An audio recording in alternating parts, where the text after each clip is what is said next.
वरनौ रघुवर बिमल जसो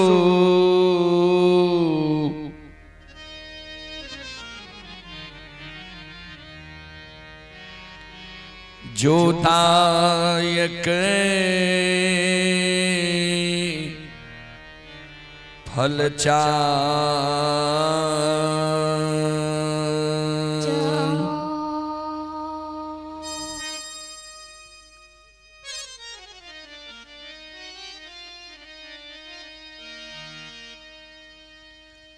परम आदरणीय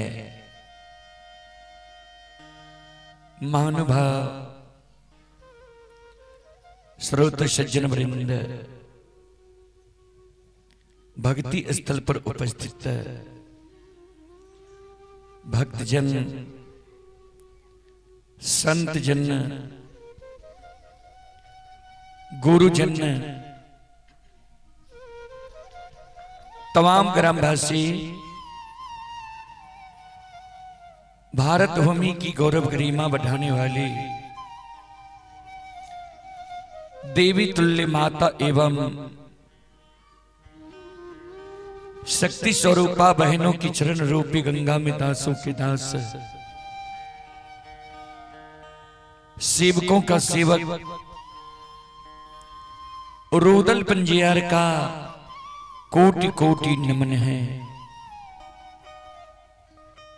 बहुत अपार हर्ष की बात है बाबूजी, साहूगढ़ भगवानपुर टोला में हमारे प्रेमजीत बाबू के द्वारा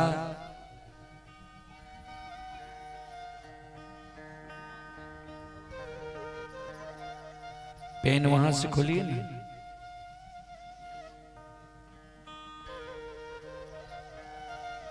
यह धर्मगाथा भक्ति का आयोजन किया गया है,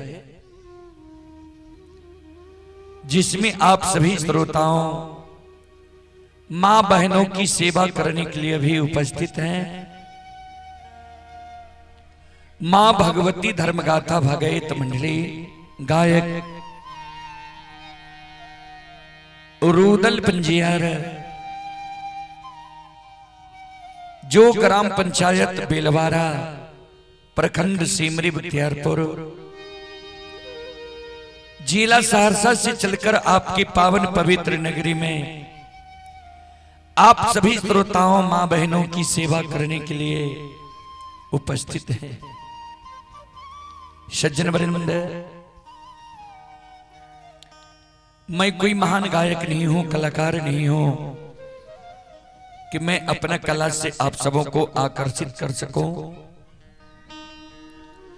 फिर भी मां भगवती बाबा धर्मनाथ जी की तुझ सेवक के रूप में गाकर नहीं तो गुनगुना कर जरूर सुनाऊंगा। वैसे कई दिन से हम लोग लगातार कार्यक्रम में हैं और मौसम जो बदला है उसके कारण थोड़ा तबीयत गड़बड़ चल रहा है, तो चले फिर भी मैं 11 बजे तक आप सबों का सेवा करूंगा। एक बार मैं श्रोताओं, मां बहनों से आग्रह करता हूं, एक बार आप लोग दोनों हाथ उठाकर मां भगवती बाबा धर्मनाथ जी के नाम का जयकारा लगा ले, जिससे गाने वालों का हौसला बढ़ा रहे और सुनने वालों का भी हौसला बढ़ा रहेगा। और यह कार्यक्रम अभी रुदल पंजियार यूट्यूब चैनल व रुदल पंजियार फेसबुक पेज व मैथिली हिट्स भागैत यूट्यूब चैनल पर यह कार्यक्रम 3 प्लेटफॉर्म पर अभी लाइव चल रहा है, जो देश विदेश तक का लोग यह कार्यक्रम का अभी लुत्फ उठा रहे हैं। देश विदेश तक का लोग यह कार्यक्रम अभी देख रहे हैं। चलें जयकारा की ओर।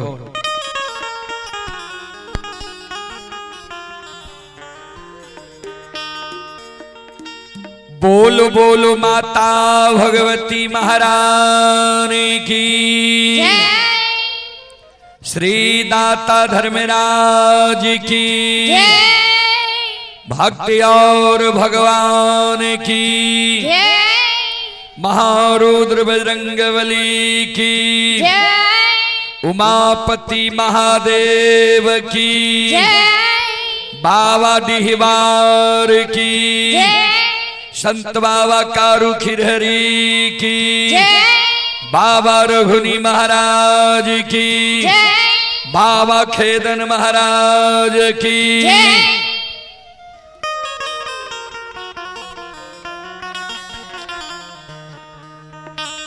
चलें देवी गीत की ओर।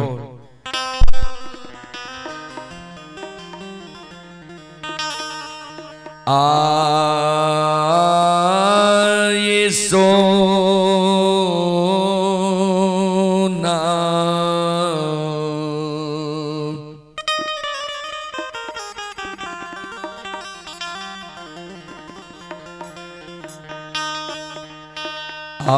मुठी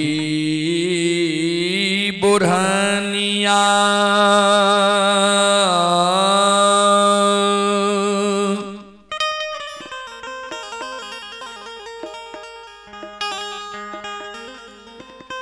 हे माँ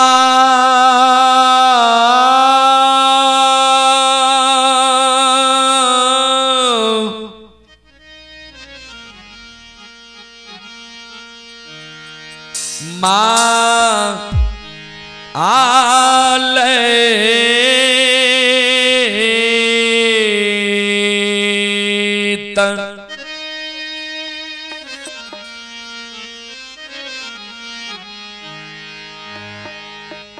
आहे पुतहु सिरहोनमा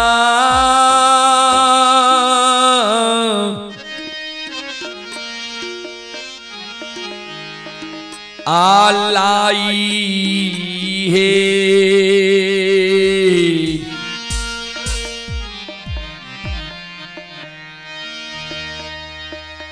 हे रखई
श्रोता बंधु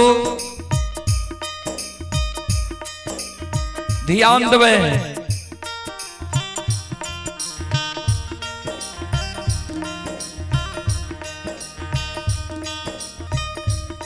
मालिक जनई नवेली दुल्हन बन के ससुराल ले, ससुराल में जब मालिक के जल्दी झाड़ू बोरहन नहीं मिले, समीर से घर आंगन नहीं बुहारे, तो मालिक की सासू जी यानी बूढ़ी माँ मालिक के उल्हन दे, उपराग दे, आज सासू माँ के उल्हन उपराग सुन के मालत रात में सूते के बेर में सोना मुठी बोरहन के सिरहान के बगल में जोगा के रख ललकैया जे सवेरे सवेरे जब नींद टूटा झाड़ू बोरहन जो खोजल रहा सिरहान से झाड़ू बोरहन हम ला ले समेत से घर आंगन बोहर ले सासू माँ हमरा उल्हन उपराग नहीं दे।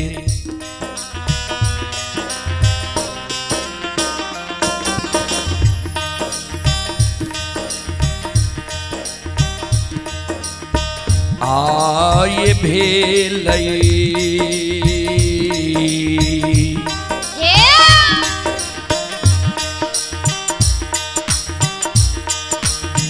भोर भी न सारबा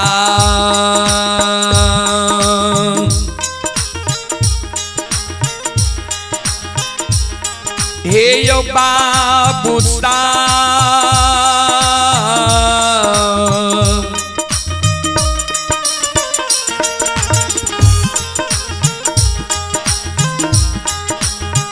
बाबू साहब बन में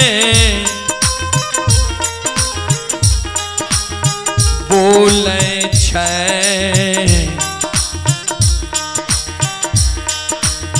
कोयलिया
श्रोता बंधु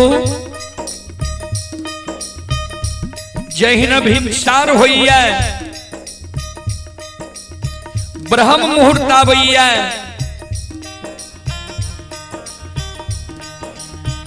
तीन बजे रात्रि से बाद के समय के सूर्योदय से पहले के समय के बाबूजी ब्रह्म मुहूर्त कहल जाय छै। जहिना भीमसार होइया ब्रह्म मुहूर्त आवैया कोयल बोले लागे छै। श्रोता बंधु संत शिरोमणि श्रोता भगवान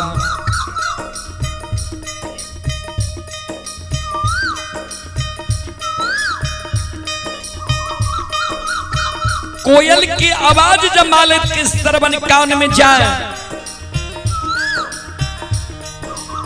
मालिक के नींद टूट जाए छे, जहिना मालिक के नींद टूटे मालिक सोना मुठी बोरहन सिरहान के बगल से हाथ में ले ले छे। लुही के मालिक घर आंगन बुहारे। ध्यान देवे संत शिरोमणि श्रोता बंधु, माँ बहन बाबू भैया सब ध्यान से सुनवे।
चलिए श्रोता बंधु, पुरस्कार की ओर संत शिरोमणि श्रोता बंधु, अभी जो यहाँ लाइव चल रहा है, जो देश विदेश तक का लोग यह लाइव कार्यक्रम अभी अपने अपने मोबाइल व स्मार्ट टीवी में देख रहा है, उसी के जरिए आप हैं यादव टेलीकॉम बलियास पट्टी परसरमा सुपौल। ये यादव टेलीकॉम बलियास पट्टी परसरमा जिला सुपौल प्रोपराइटर नीकू कुमार जी श्रद्धालु की ओर से शानदार 21 रुपए की पुरस्कार ऑनलाइन फोन पे के द्वारा आए हैं। श्रद्धालु को बहुत बहुत धन्यवाद, लाख लाख शुक्रिया, बहुत बहुत साधुवाद। जय हो दानी श्रद्धालु की जय हो, जय हो दानी श्रद्धालु के समस्त परिवार की जय हो।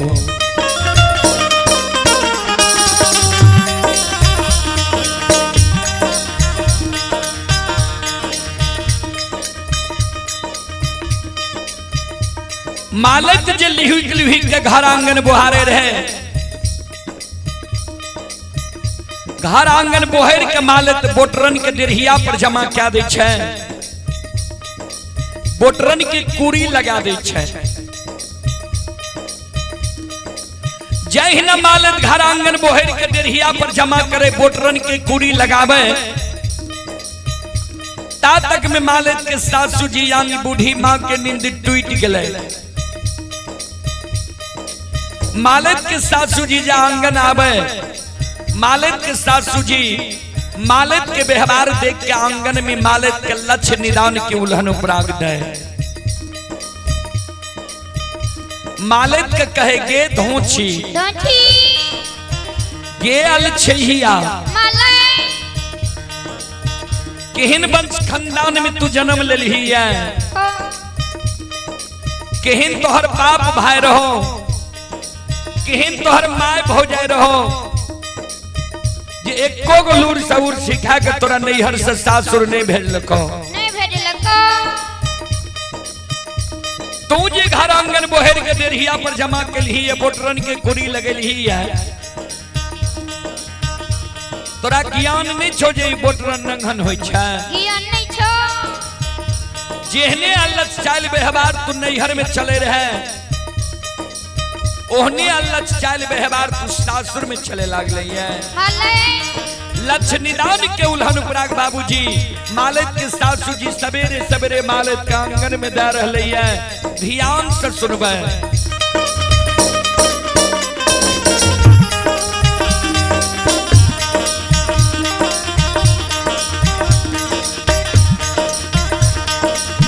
आगे नहीं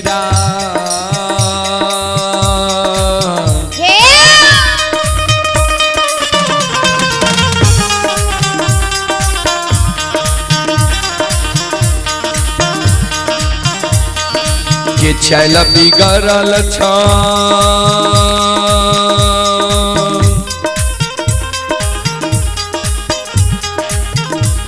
हे के माले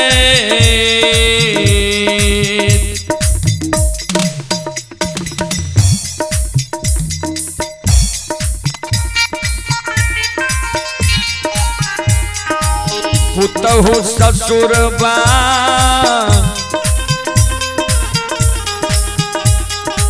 में अलछ छो बेहवार बा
हे यो सकले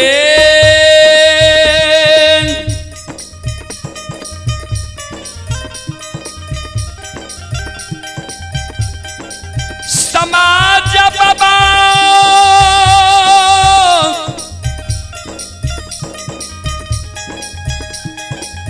श्रोता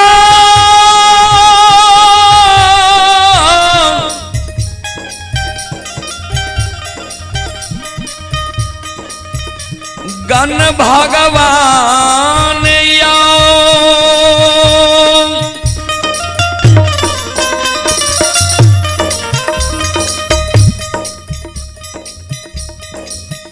ये भगवान पूर के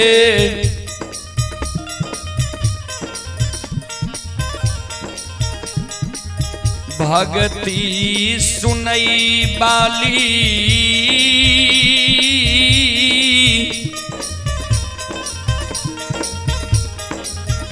देवी तुल्य माता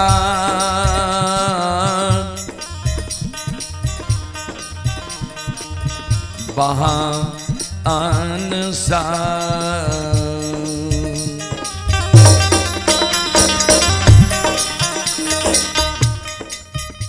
श्रोता बंधु,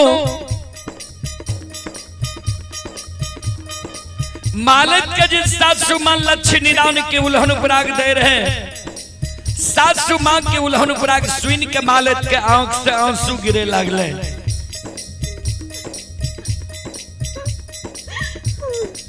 जार बेजार मालक सासु मां की चरण में गिर के काने लगले।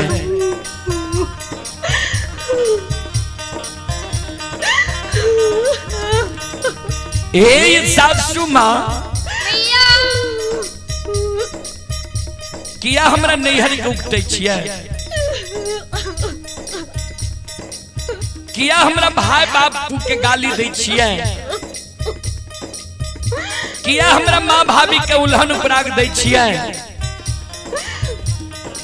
ए सासु मां हम गलती केलो, हमरा यहाँ मारू, लेकिन हमरा नैहर के नहीं उकटो, हमरा भाई बाबू के नहीं गाली दिया, हमरा माँ भाभी के नहीं उल्हन पराग दिया। ये सासु मां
आये माफा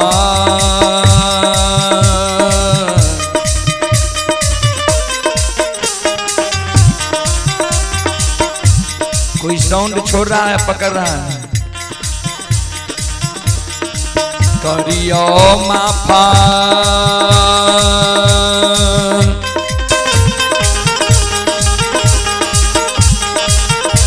ये सासु मां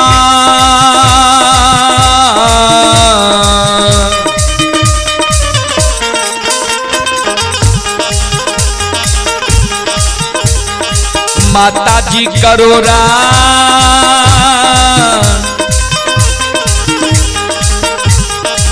गलतिया अपराधा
माता भगवती महारानी की। साउंड की ट्विटर छोड़ दिए।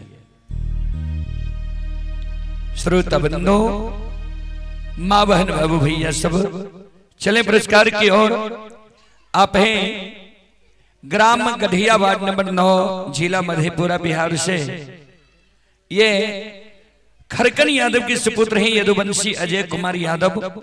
ये श्रद्धालु अभी राजस्थान श्री गंगानगर से यह कार्यक्रम लाइव देख रहे हैं। श्रद्धालु की ओर से शानदार 21 रुपए की पुरस्कार आए हैं। और आप हैं धर्मेंद्र मंडल ग्राम झालारी थाना ग्वालपारा जिला मधेपुरा के निवासी हैं। श्रद्धालु की ओर से शानदार 51 रुपए की पुरस्कार आए हैं। श्रद्धालु को बहुत बहुत धन्यवाद, लाख लाख शुक्रिया, बहुत बहुत साधुवाद।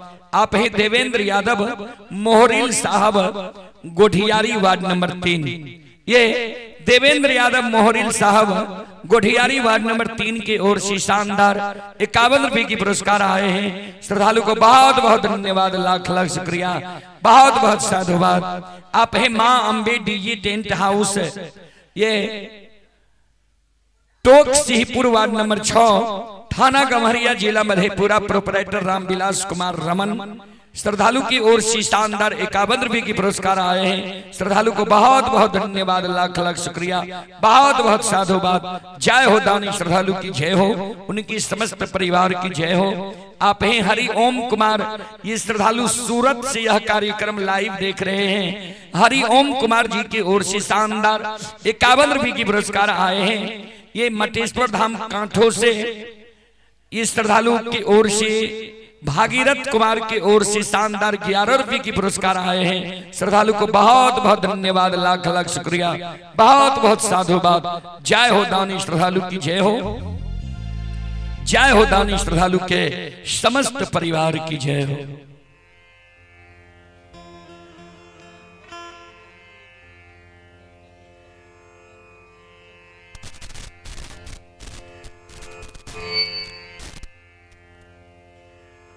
हेलो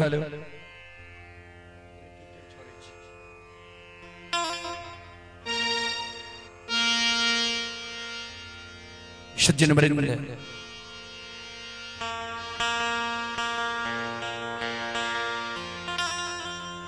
चलो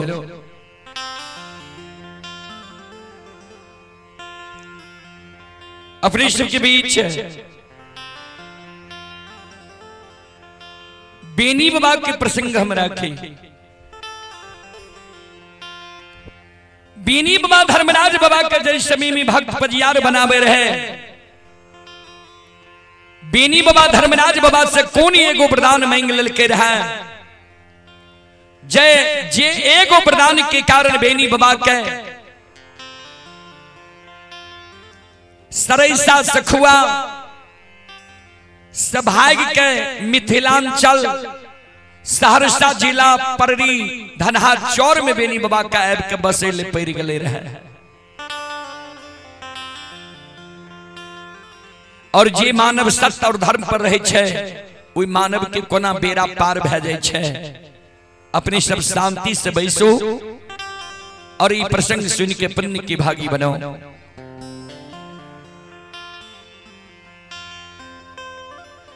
जय दीन धर्मराज बाबा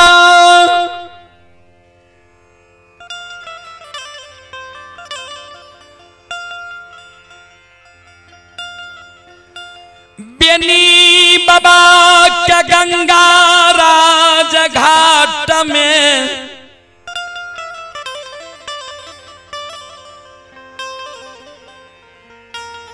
थे घोन छबा पानी में सत के बान्ह बान्हने रही।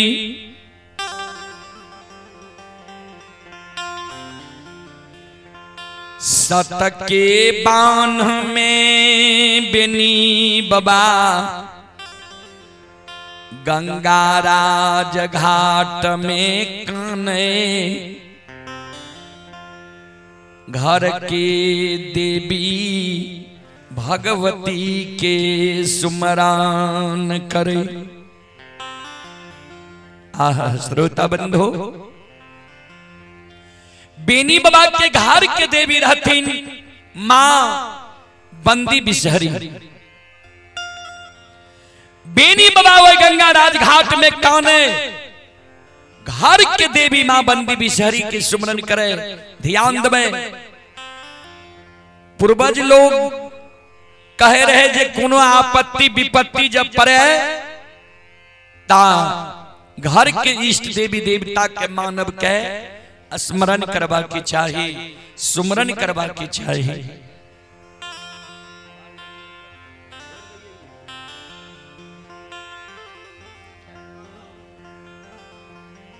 बेनी बाबा गंगा में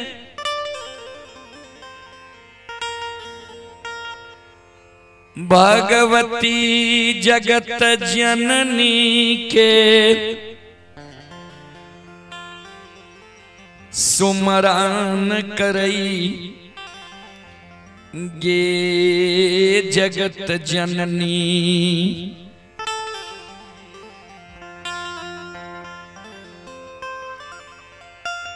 ए गई पुरखा पति तोरा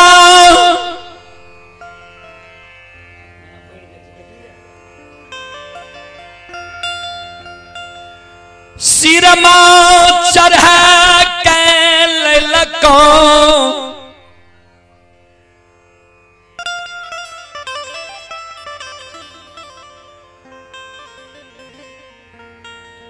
पुरखापति तोरा गहबर में आसनी बने पूजल को। पुरखापति के कुनो दुख परई रही, पुरखापति के तू दुख से उबार देरी। माँ आए हमरो गंगा राज घाट में दुख पड़ गए। हे माता, हे जगत जननी, हे दुखिया के दुख हरे वाली माँ, बेनी बाबा गंगा राज घाट में काने घर के देवी मां बंदी बिसहरी भगवती की सुमरन करे। मां आबी पाती के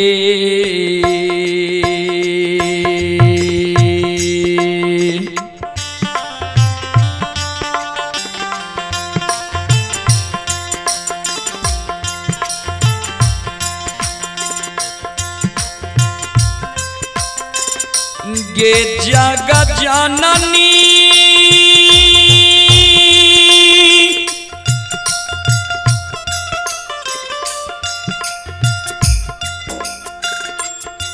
आगे विपत्ति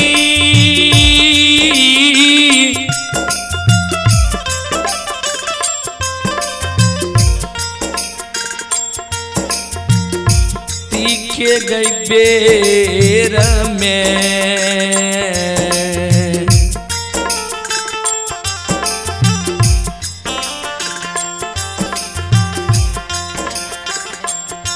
आये दर्शन दिया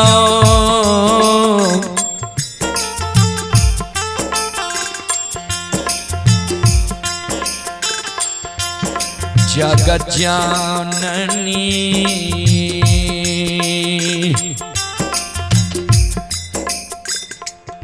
हे माता गाये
चले पुरस्कार की ओर। श्रोता बंधु, आप ही भगवानपुर वार्ड नंबर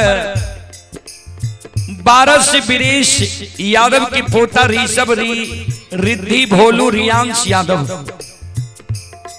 श्रद्धालु की ओर से शानदार 51 रुपए की पुरस्कार आए।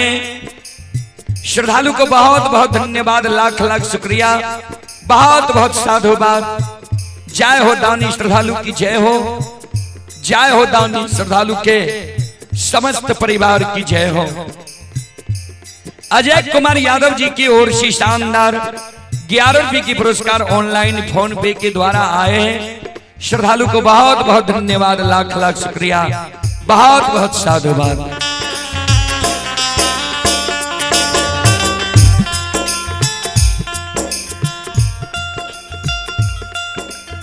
श्रोता बाबू, भक्त जते भी देवता के पवित्र हृदय से पुकार करे छे, स्मरण करे छे, तो भक्त पुकार करे में देर करे छे, लेकिन देवी देवता आवे में देर नहीं करे छे।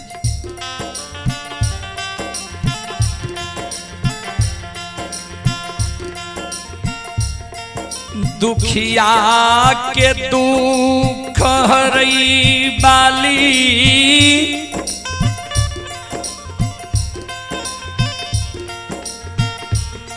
ममता मयी माँ जगत जननी भगवती।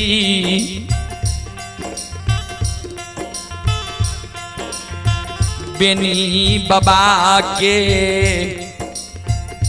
करुण करंदन पुकार सुन के, आदि शक्ति भगवती जगत जननी माँ बंदी बिसहरी आपन रूप के छोड़ दिल के।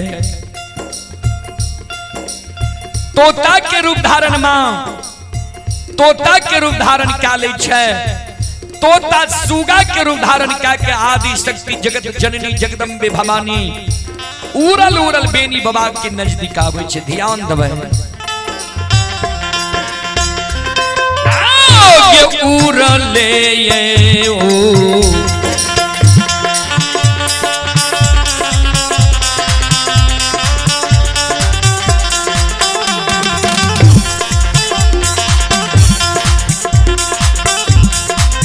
ये दुख हरनी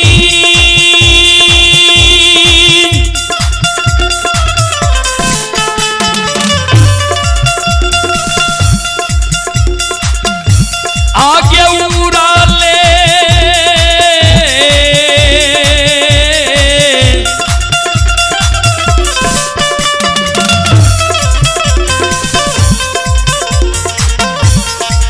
ले गई उड़ले,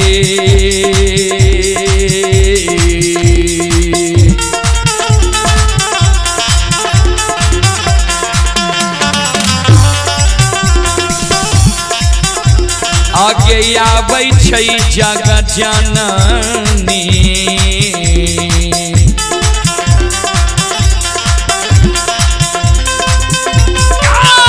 माता बाबा के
आदि शक्ति भगवती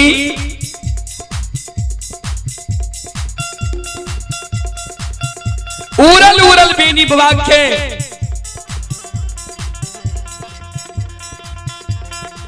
बाया पहुंचा पर आबि के बैस जाय छै। बाया पहुंचा पर बैस के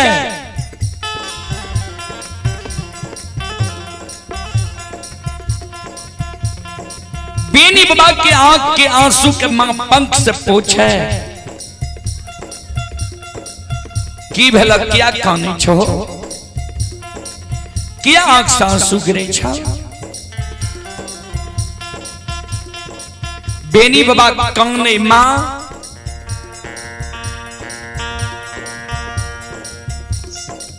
ए मैया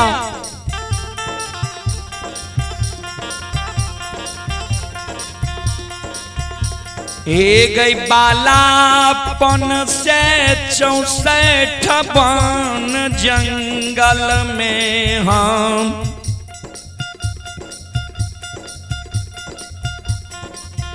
गाय चर लिए, गंगा राज घाट में हम गाय के प्रतिदिन पानी पी ले लिए।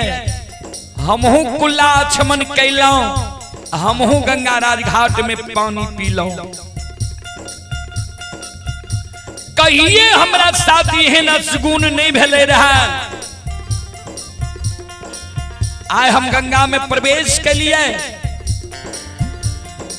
कुल्ला आचमन जे करे रहिए, हाथ पैर में हमरा सबके बांध गंगा में लग गए। मां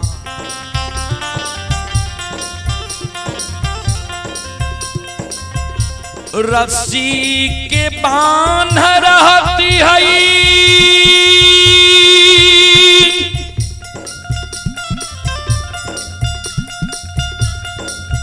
गंगा से तोड़ के हम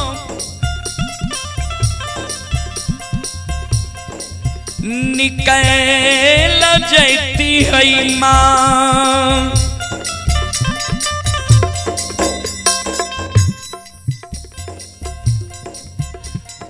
ए गई लोहा के बांध रहती है कुनो न कुनो जुगाड़ करती है। सत के बांध गंगा में हमरा लाग गई माँ। सबके बांध में हमरा हिलल डोलल नहीं जाइए, गंगा में छन छन हमर प्राण उड़ रही है।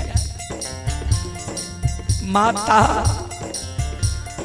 दुखिया के दुख के गंगा में हेर नहीं, कष्ट समय हमरा तू उबार दे। ये जगत जननी के दुखिया के दुख के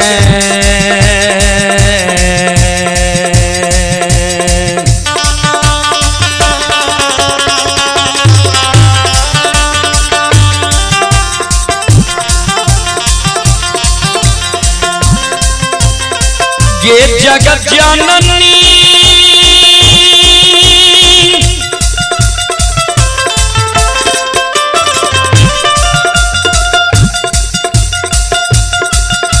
आगे दुखिया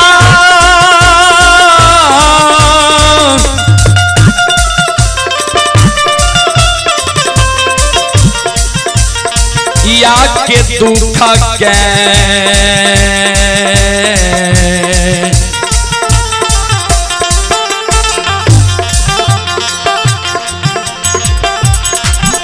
ये गए हरिये लही जगत जननी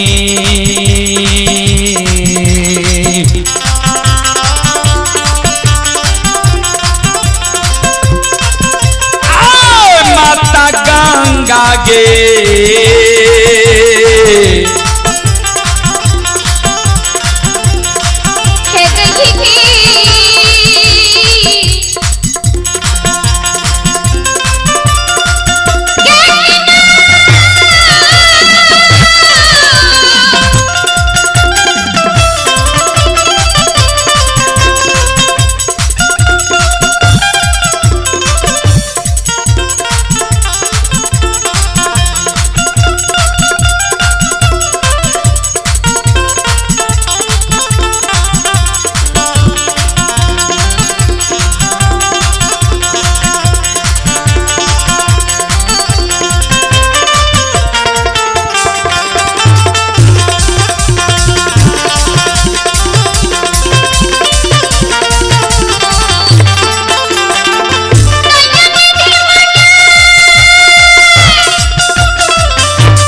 हे सुनो सुनो सुन भैया सुन भई,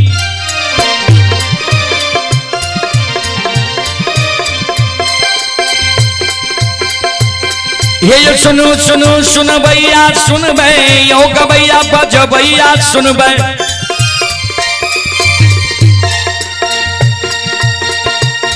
आइए माँ बहना भगवानपुर के सुन भई,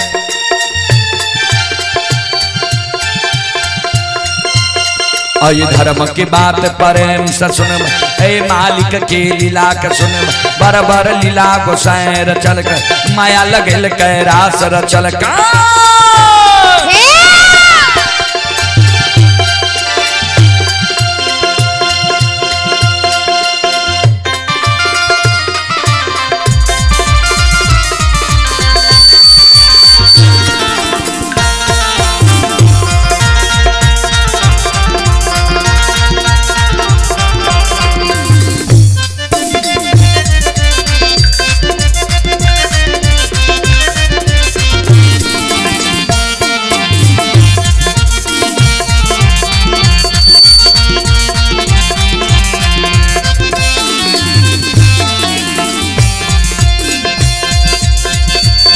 हे यो भाग के बेर भगवती के सुमेरा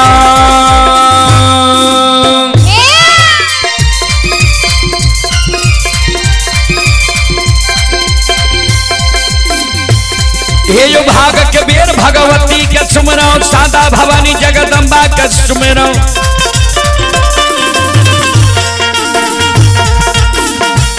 हे यो ज्ञान देवैया गुरु बाबा के सुमरो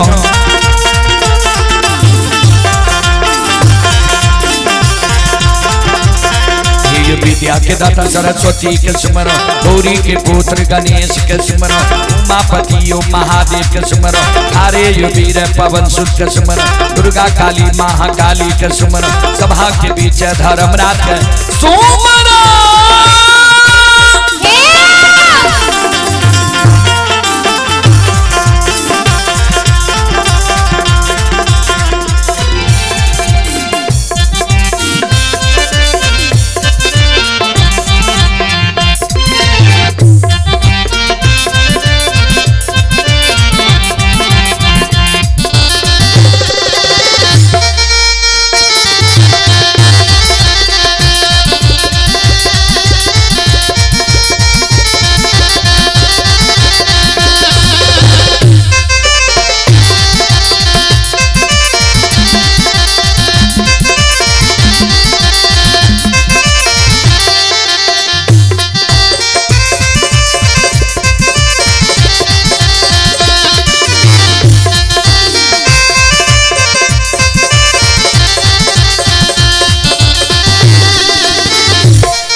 चले पुरस्कार की ओर संत शिरोमणि श्रोता बंधु आप ही गणेश जी झलारी के निवास गणेश जी जजौरी के निवासी हैं। श्रद्धालु की ओर से श्रद्धा के साथ बड़ी उदार दिल से शानदार 11 रुपए की पुरस्कार आए हैं। आप ही परमानंद शर्मा भावदेवा थाना सलखुआ जिला सहरसा के निवासी हैं। श्रद्धालु की ओर से 51 रुपए की पुरस्कार आए हैं। अनिल कुमार यादव की सुपुत्री श्रद्धालु की ओर से 11 रुपए की पुरस्कार आए हैं। श्रद्धालु को बहुत बहुत धन्यवाद, लाख लाख शुक्रिया, बहुत बहुत साधुवाद। जय हो दानी श्रद्धालु की जय हो, जय हो दानी श्रद्धालु के समस्त परिवार की जय हो।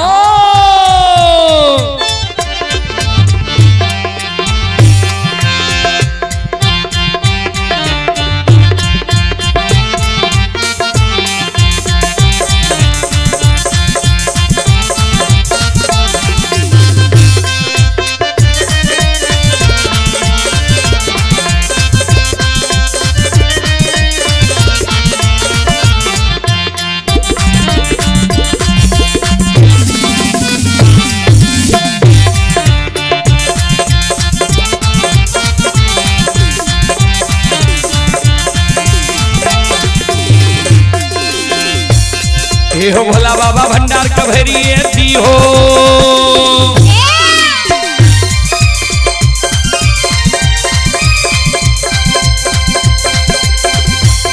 हे हो भोला बाबा भंडार कभरी दी हो, ज्ञान के दीप सरस्वती जलई हो। ये तन से नहीं भूलता, मन से नहीं छोड़ता,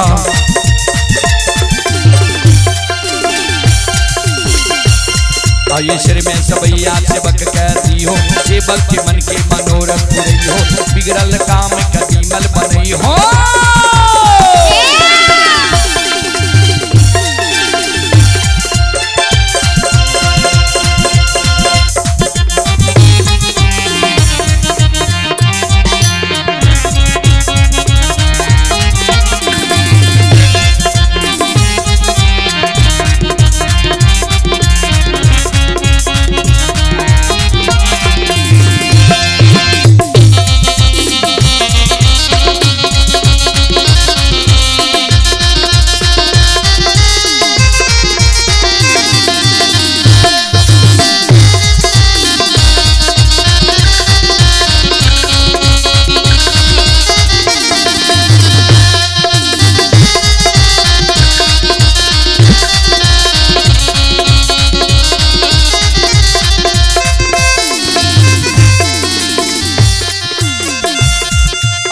धर्म की।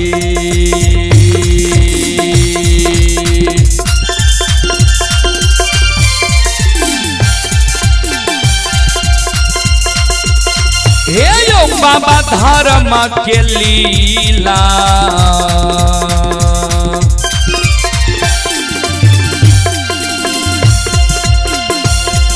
अपार छे सुन भैया बाबा हे यो छल दुनिया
धर्म की लीला दुनिया में अगम अपारी है।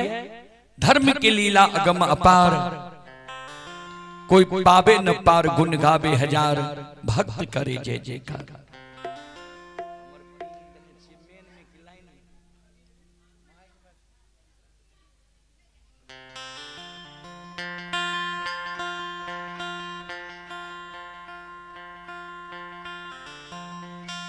चले पुरस्कार की ओर आप ही श्रोता बंधु ब्रजेश कुमार के सुपुत्र ऋषभ कुमार अंकुश कुमार श्रद्धालु की ओर से 51 रुपए की पुरस्कार आए हैं। श्रद्धालु को बहुत बहुत धन्यवाद, लाख लाख शुक्रिया, बहुत बहुत साधुवाद। जय हो दानी श्रद्धालु की जय हो, जय हो दानी श्रद्धालु के समस्त परिवार की जय हो।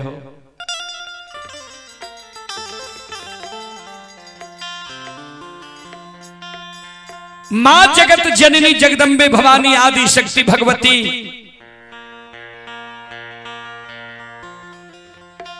बेनी बाबा के कहल के यादव जी सुना,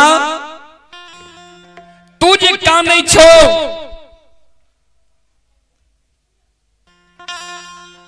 जिस समय में तू गाय लेके आवे रहो तंबुक तलान देख के तोरा आंख से आंसू गिरे लागल जे मां के गंगा के किनारे में तंबुक तलान तैन दिल कैया। उस समय में तोरा दर्शन दिलिया रहन, कह दिलिया रहन जे आज धर्मराज ठाकुर जी घात लगा के गंगा में बैसल छा, आज तू गंगा में प्रवेश नहीं करी हो। हे हो बात नहीं मानल हो गंगा में तो प्रवेश कैल हो। ठाकुर जी धर्मराज तोरा आए गंगा में सत के बांध बैन दिलका। ठाकुर जी धर्मराज आए तोरा धर्म के भक्त पजियार बने के कारण, धर्म के प्रचारक प्रसारक बने के कारण तोरा गंगा में सत्य के बांध बांध लकई। धर्म के विरुद्ध बांध नहीं खुले छे। तोरा गंगा में आज सत्य नाम बोला लता, भक्ति गछा लता। हमर जे तू सुमरन के लहत तोरा एगो चेतावनी दे दे छिया, जे जे जे मानव के ठाकुर जी धर्मराज बाबा भक्त पंजियार बनिल कई, सबके बुरबक जैन ठेकल कई, बेवकूफ बना दिल कई। जय जय मानव के ठाकुर जी धर्मराज भक्त पजियार बनेल के सब के बुर्बक बना दिल के धन संपत्ति के लोभ।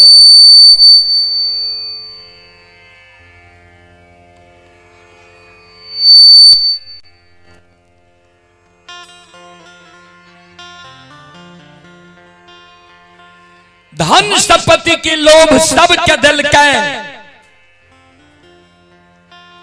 बेटा बेटी पुत्र पुत्री नहीं दिल के। हे हो ज्योति के धर्म के भक्त पजियार बनेल के ज्योति के बेटा बेटी पुत्र पुत्री नहीं दिल के। उदय शाह के धर्म के भक्त पजियार बनेल के उदय शाह के बालू से तेल चुआ दिल के सोना के कल्हू दिल के लेकिन बेटा बेटी पुत्र पुत्री नहीं दिल के।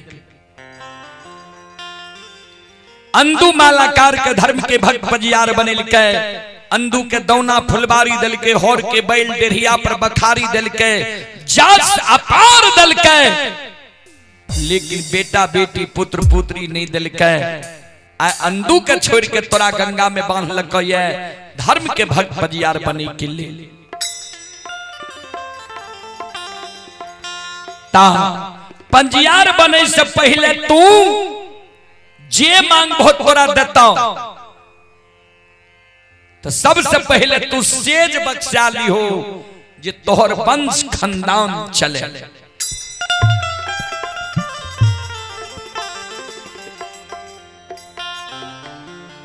बेनी बाबा कल के ठीक छे मां यहां हमरा पर सम्मुख समाधान रहबे।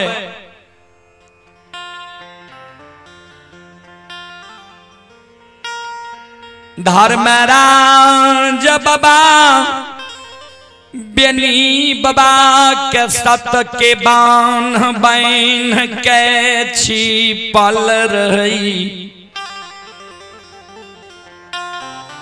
आदि शक्ति भगवती जगत जननी बेनी बाबा के पहुंचा पर से उड़ जाए छे।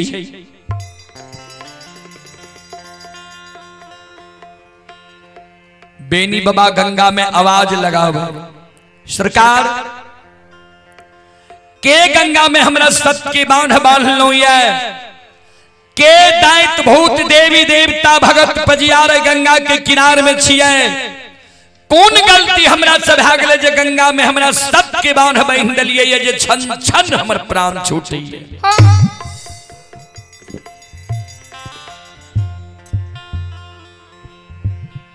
धर्मराज बाबा बजरंग बली गंगा के किनारे में बेनी बाबा के सामने में समाधान भा गया। यादव जी हम ही तोरा गंगा में सत्य के बांध बांध लिया। बेनी बाबा कल के सरकार कौन गलती हमरा से भेले जे हमरा गंगा में यहाँ सत्य के बांध बांध दिलिए। धर्मराज बाबा कल के तोरा से गलती नहीं भेल। हे हो तोरा धर्म के भक्त पजियार बने के कारण धर्म के प्रचारक प्रसारक बने के कारण गंगा में सत्य के बांध बांध लिया। तोरा गला में माला देबो हाथ में ताम तुलसी शालिग्राम देबो गंगा में तू सत्य नाम बोल जा भक्ति गई छिला धर्म के प्रचारक प्रसारक तू बन जा।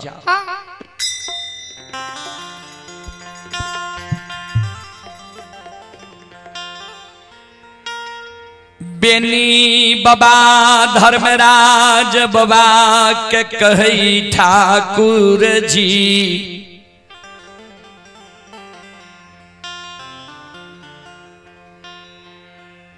जेहन मानव समझ के हमरा गंगा में यहाँ सत्य के बांध बांध लिए है। यहाँ के मन में भेल जे बेनी गुणवान छे धनवान छे पहलवान छे विद्वान छे उच्च जाति उच्च वर्ण के लोग छे सुंदर सूरत वाला लोग छे। सरकार नहीं हम गाय के गेबार महामूर्ख छी भर दिन के जंगल में गाय चरावे छी जंगल में ही रहना जंगल में ही खाना जंगल में ही सोना जंगले में भर दिन के रहे छी।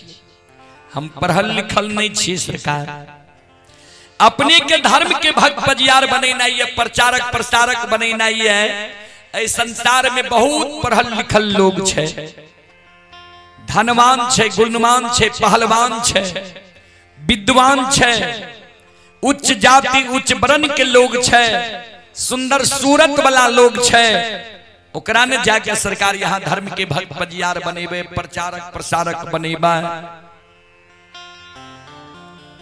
हम गाय के गेबार महामूर्ख हमरा जे गंगा में बांध देलिए ये भक्ति गछबै छिए, धर्म के प्रचारक प्रसारक बनबै छी, हमरा से यहाँ के भक्ति चलते सरकार? धर्मराज बाबा कल के यादव जी ने हमरा पढ़ल लिखल लोग चाहिए, ने विद्वान चाहिए, ने पहलवान चाहिए, ने धनवान चाहिए, ने गुणवान चाहिए। बेनी बाबा कल के तब हमरा एहन महामूर्ख यहाँ के चाहिए। धर्मराज बाबा कल के न सुन लिया केहन मानव हमरा भक्त के लेल चाहिए। गोस्वामी तुलसीदास जी महाराज रामचरितमानस में लिखलखिन है, ध्यान से सुनबे। निर्मल मन जन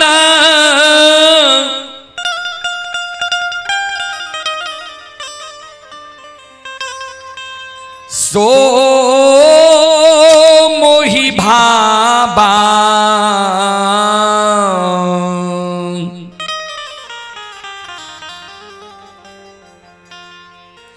मोहि कपट छल छिद्र न पाबा।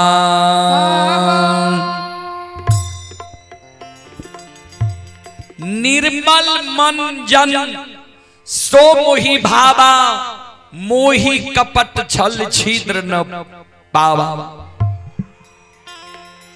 जेकर निर्मल मन छे, जेकरा मन में छल नहीं छे, प्रपंच नहीं छे, घुरची नहीं छे, 6-5 नहीं छे, एहन मानव हमरा भावैया। जेकरा मन में छल छे, प्रपंच छे, घुरची छे, 6-5 छे, एहन मानव के हम सपनों में दर्शन नहीं दै छियै। यादव जी तोरा प्रत्यक्ष दर्शन ए गंगा में दिलियै, तोरा होय छ जे अनजान में हम बांध लिया, तोरा नहीं। हे हो सब कुछ से तोरा हर तरह से जय चले लिया।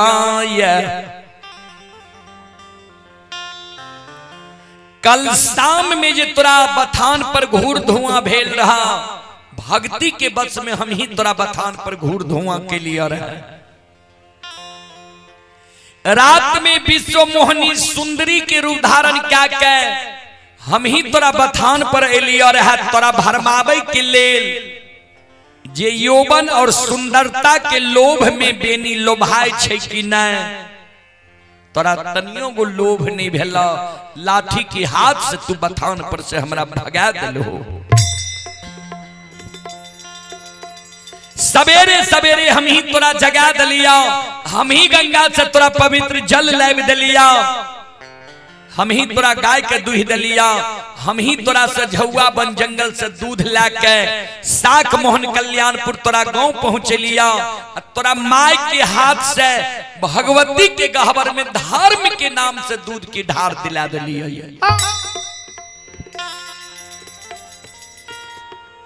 हम ही 64 बान जंगल में मोर मंजूरनी के रूप धारण क्या के तोरा जगा, तोरा गाय के भड़का दिलिया। हम ही तोरा चादर पर सोना चांदी के ढेर लगा दिलिया, तुम मिट्टी समझ के झाड़ के चल दलहो। हम ही गंगा के किनार में अनेकों प्रकार के तंबू तलान तान लिए। हम ही गंगा के किनार में अनेकों प्रकार के बाग बगीचा लगे लिए। एक तोरा धर्म की भक्त बजियार बने की कारण।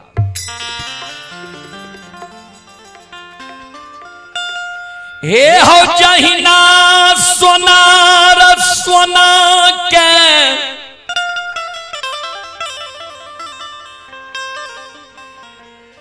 निकटी चढ़ा के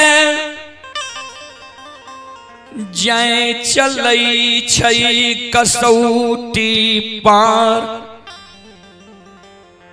तो ललई छई वहीना धर्म के पलरा पर तोरा चढ़ा के हम नहीं पतोल ले लिया। ये यादव जी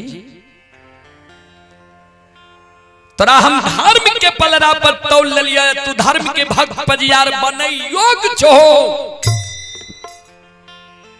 तोरा लोभ मोह नहीं छा, तोरा गला में माला दै छिया, हाथ में ताम तुलसी शालीग्राम दै छिया, गंगा में तू सत्य नाम बोल जा, धर्म के भक्ति गई छला। बेनी बाबा कल के सरकार तो जैने के हमरा गंगा में बांध लिए ये धर्मराज बाबा कल के हाँ बेनी बाबा कल के जो जैन के हमरा गंगा में बांध लिए तो हमरो शब्द यहाँ सुन लिया। शतक के बांध में बांधल बांधल गंगा में हम मैर जइबई, गंगा लाभ हमरा भै जइतई गंगा के किनार में। सात के बांध में बांधल बांधल गंगा में हम प्राण त्याग देबै, गंगा लाभ हमरा भै जइतै।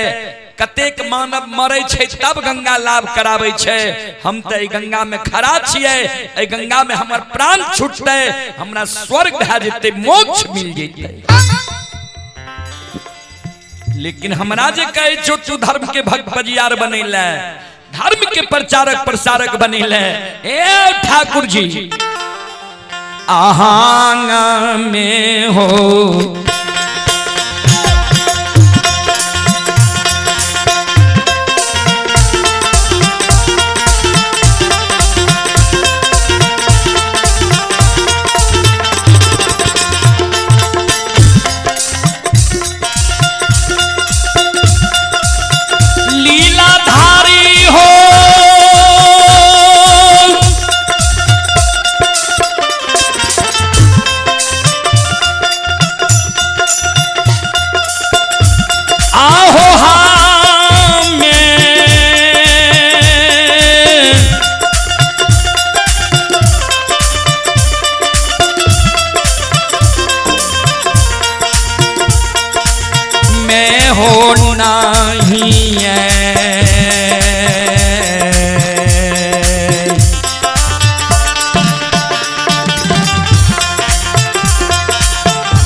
ये हो बनबा हो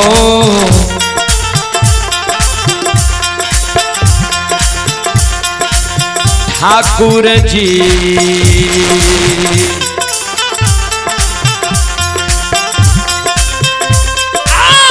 नहीं बन बधारा माँ के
चले पुरस्कार की ओर। आप हैं रोहिणी आचार्य, पिता गणेश शर्मा जजौरी, थाना महिषी, जिला सहरसा। श्रद्धालु की ओर से श्रद्धा के साथ बड़ी उदार दिल से शानदार 11 रुपए की पुरस्कार आए हैं। आप हैं अरविंद कुमार, अरविंद कुमार जी की ओर से श्रद्धा के साथ बड़ी उदार दिल से शानदार 51 रुपए की पुरस्कार आए हैं। श्रद्धालु को बहुत बहुत धन्यवाद, लाख लाख शुक्रिया, बहुत बहुत साधुवाद। जय हो दानी श्रद्धालु की जय हो, जय हो दानी श्रद्धालु के समस्त परिवार की जय हो।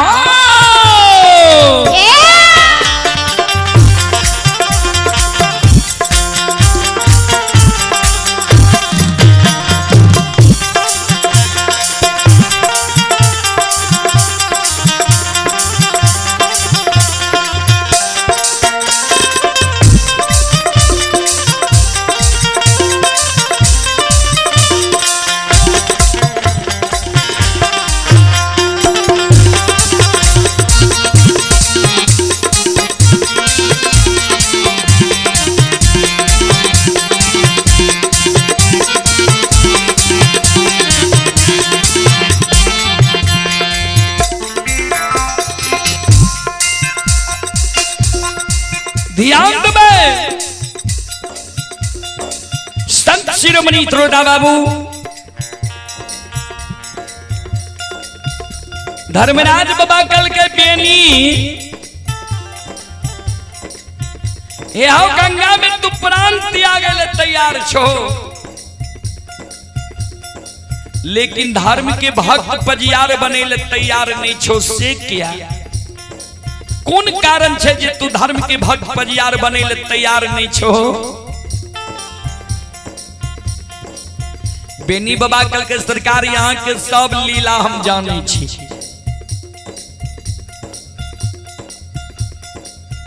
बजरंग बली हास्य लागले, सरकार हम यहाँ के साथ में बहुत दिन से छिए, हम यहाँ के लीला नहीं जान ली, यहाँ के मरम नहीं जान सकलिए। अब बेनी भर दिन का गाय चरल के वो यहाँ के मरम लीला कोना जान गए। कल के तो बेनी से पूछा ने, बजरंग बली पूछ दल के जे बेनी कौन लीला जाने छो, कौन मरम जाने छो? बेनी बाबा कल के सरकार जय जय भक्त के यहाँ पंजियार बनलिए, सत्य नाम बोलिए, सबके यहाँ बुर्बक जैन के ठेक ले लिए, सबके धन के लोभ में लोभा के सबके निर्वंश कर दिए। यहाँ धर्मराज बाबा कल के केकरा थक लिए बता सके छो तू? कल के सरकार सुनो, पोपीपुर नगरी में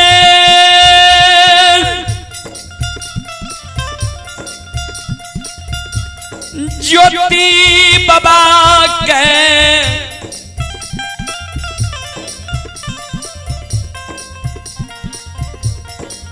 पंजियार बनेला। ज्योति बाबा के बाल अवस्था में बरेला चौर में गला में माला दे दिल।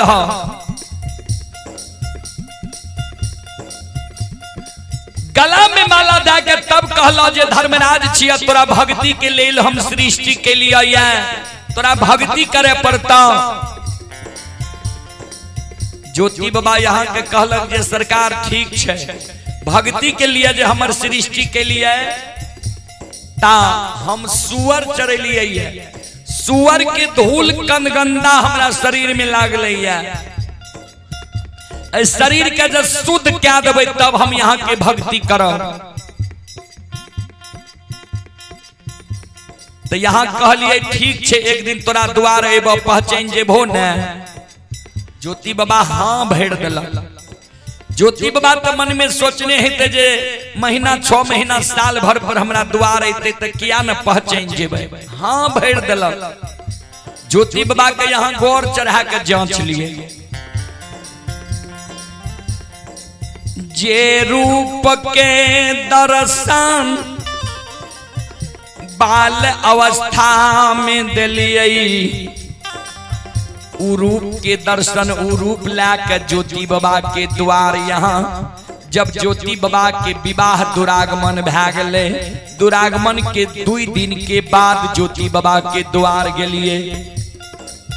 वो में ज्योति बाबा के भर में आ दिलिए। भक्त ज्योति कह के द्वार नहीं गलिए, यहाँ दानी ज्योति कह के द्वार गलिए, तब ने ज्योति बाबा भरे में गले। भरे में जाए के कारण ज्योति बाबा यहाँ का मान सम्मान नहीं कैलक, अपमान क्या दिलक। वो जरा सा अपमान के कारण यहाँ ज्योति बाबा के बिना अन्न, बिना जल, बिना नींद, बिना नारी, बिना जूरी छाहर के 1-2 दिन नहीं, 1-2 मास नहीं, 1-2 बरस नहीं, 12 वर्ष ज्योति बाबा के केदली जंगल लिख लिया।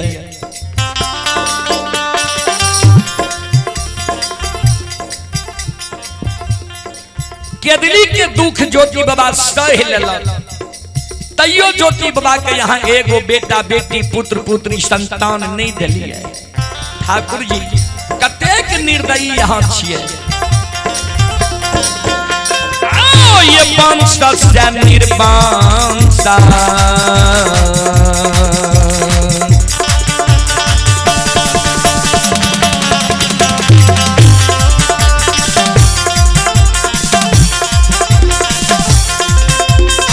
लीलाधारी हो।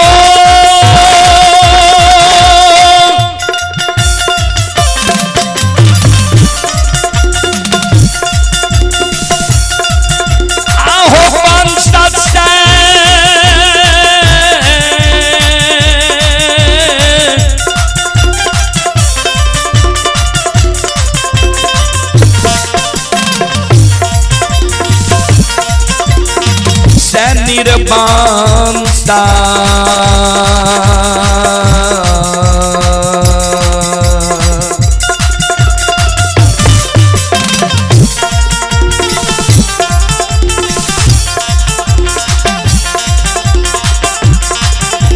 बनिल हो धर्मराज बाबा।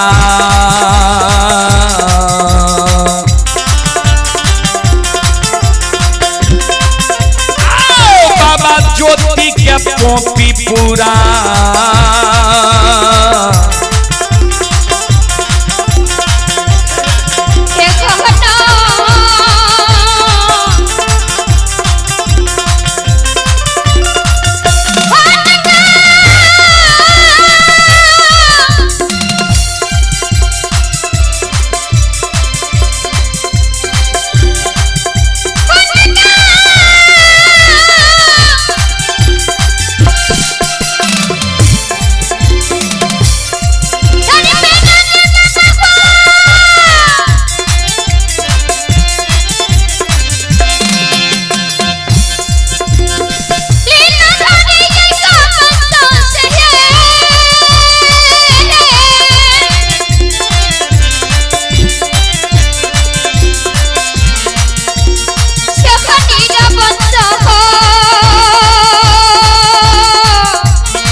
चले पुरस्कार की ओर। अब हे राजो बाबू राजो बाबू के सुपुत्र हैं अनिल कुमार, स्थानीय निवासी। अनिल कुमार जी की ओर से श्रद्धा के साथ बड़े उदार दिल से शानदार 51 रुपये की पुरस्कार आए हैं। और आप हैं जितेश कुमार यादव, चिरैया टोक, चमथा, जिला बेगूसराय, बिहार। ये जितेश कुमार यादव जी जो प्रसंग अभी मैं आप सबों को सुना रहा हूं बेनी बाबा का और 64 वन जंगल गंगा का, ये 64 वन जंगल के बगल का ये श्रद्धालु हैं जितेश कुमार जी। 64 वन वहां है जहां गंगा से पश्चिम बगल बाढ़ बख्तियारपुर है और पूरब बगल बेनी बाबा का 64 वन जंगल है। वही चिरैया टोक ग्राम से ये श्रद्धालु हैं जितेश कुमार यादव जी की ओर से 11 रुपये की पुरस्कार आए हैं। श्रद्धालु को बहुत बहुत धन्यवाद, लाख लाख शुक्रिया।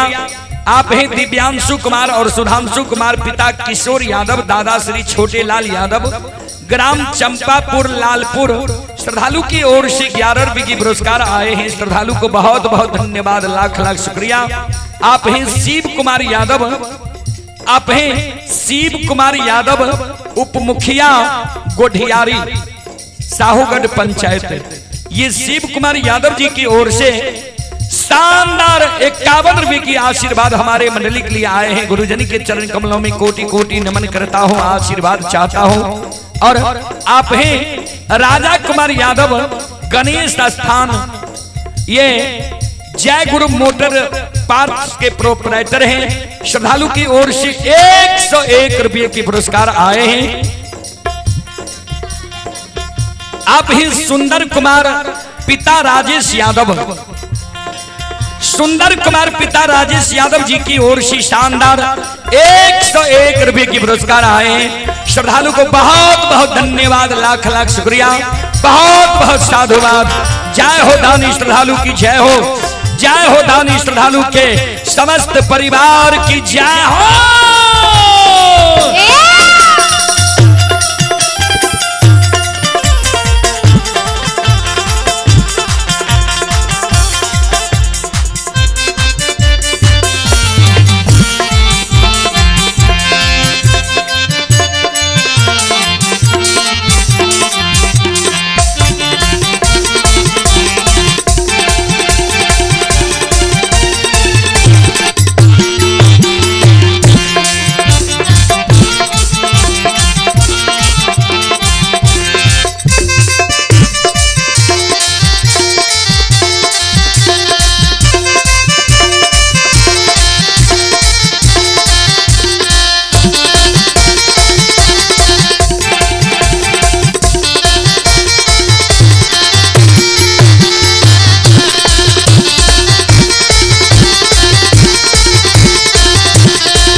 शिरोमणि त्रोदा बाबू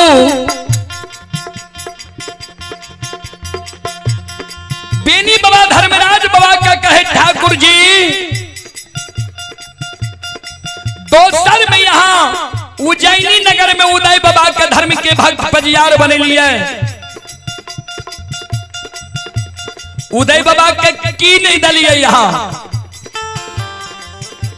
उदय बाबा गरीबों में महागरीब।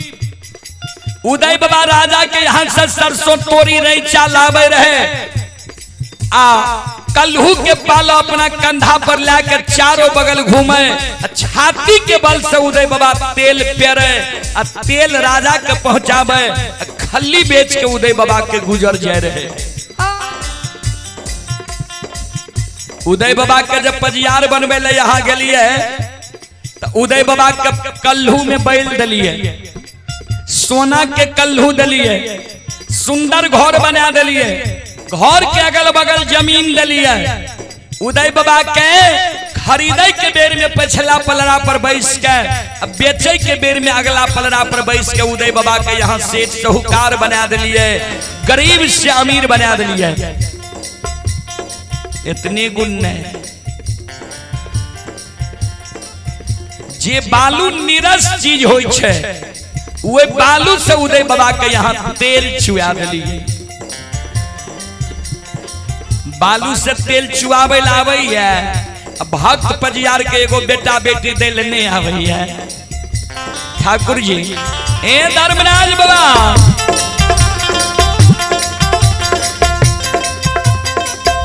उदय बाबा के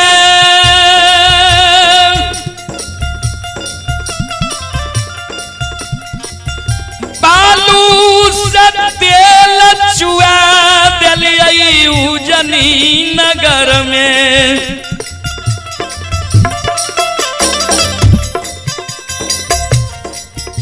एगो बेटा बेटी पुत्र पुत्री वंश के रेखा उदय बाबा के उजनी में नहीं दिलिए। ठाकुर जी हे धर्मराज बाबा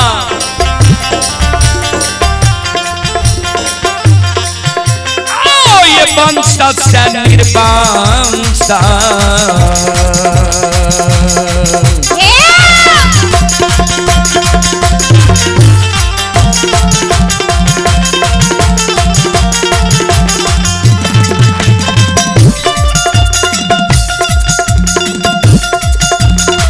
लीलाधारी हो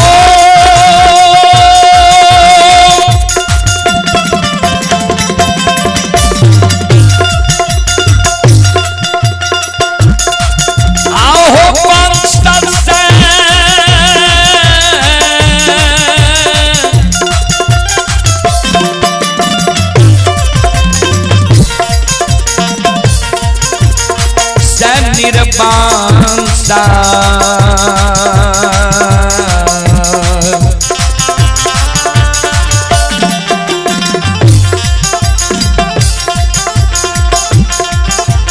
बनल हो धर्मराज बाबा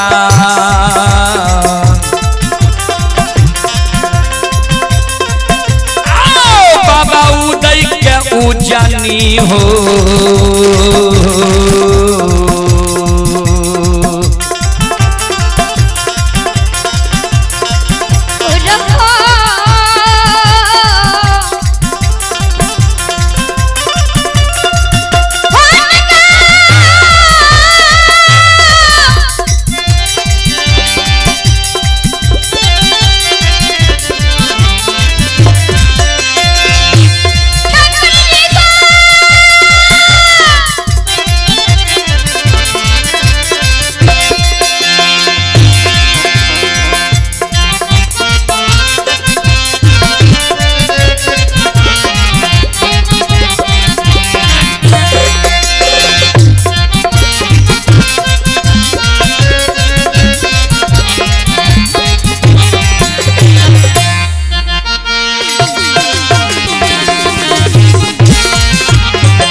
ये सुनो सुनो सुन भैया सुन भई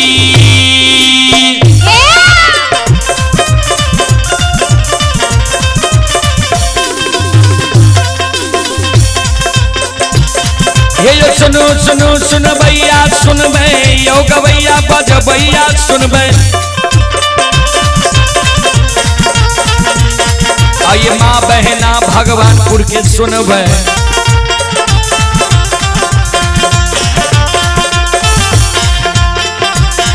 आइए धर्म की बात ध्यान से सुनबै, हे मालिक के लीला के सुनबै, बरबर लीला गोसैर चलक, माया लगल कैरा सर चलक।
चले पुरस्कार की ओर। संत शिरोमणि श्रोता बंधु मावहर बाबू भैया सब श्रोता बंधु आप हैं। मां अंबे डीजे टेंट हाउस टोक Singhpur ward number 6 Gamharia Madhepura proprietor Ramvilas Kumar Raman ji की ओर से शानदार 51 रुपये की पुरस्कार पुनः आए हैं। भगवान श्रद्धालु की मनोकामना को पूर्ण करें। आप हैं दीपेन कुमार शर्मा। दीपेन कुमार शर्मा की ओर से श्रद्धा के साथ बड़े उदार दिल से शानदार 21 रुपये की पुरस्कार आए हैं। श्रद्धालु को बहुत बहुत धन्यवाद, लाख लाख शुक्रिया, बहुत बहुत साधुवाद। आप हैं छत्तीस यदुवंशी। छत्तीस यदुवंशी भिरखी चौक मधेपुरा। छत्तीस यदुवंशी जी की ओर से श्रद्धा के साथ बड़े उदार दिल से शानदार 151 रुपये की पुरस्कार आए हैं। श्रद्धालु को बहुत बहुत धन्यवाद, लाख लाख शुक्रिया, बहुत बहुत साधुवाद। जय हो दानी श्रद्धालु की जय हो, जय हो दानी श्रद्धालु के समस्त परिवार की जय हो।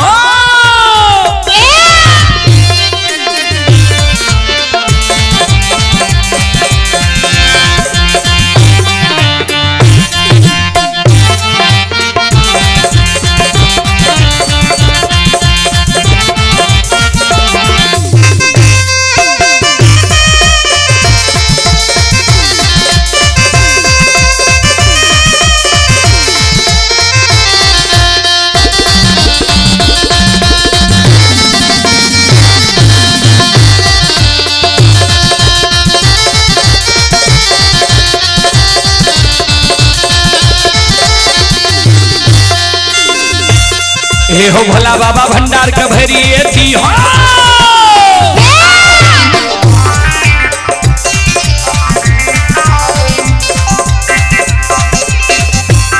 हे हो भोला बाबा भंडार का भरिए दी हो। ज्ञान के दीप सरस्वती जलई है। आये तन से नहीं भूलता, मन से नहीं छोड़ता।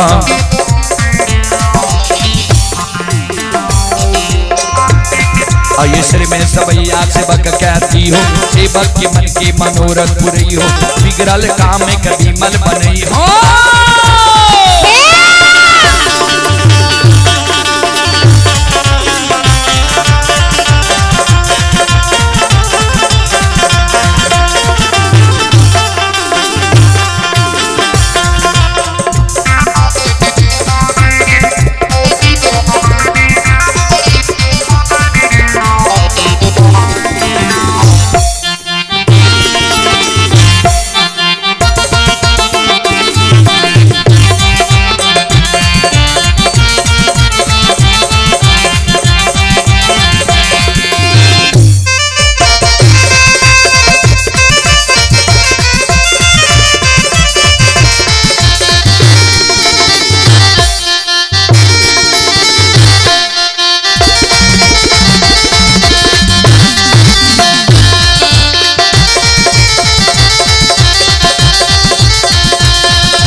ठाकुर जी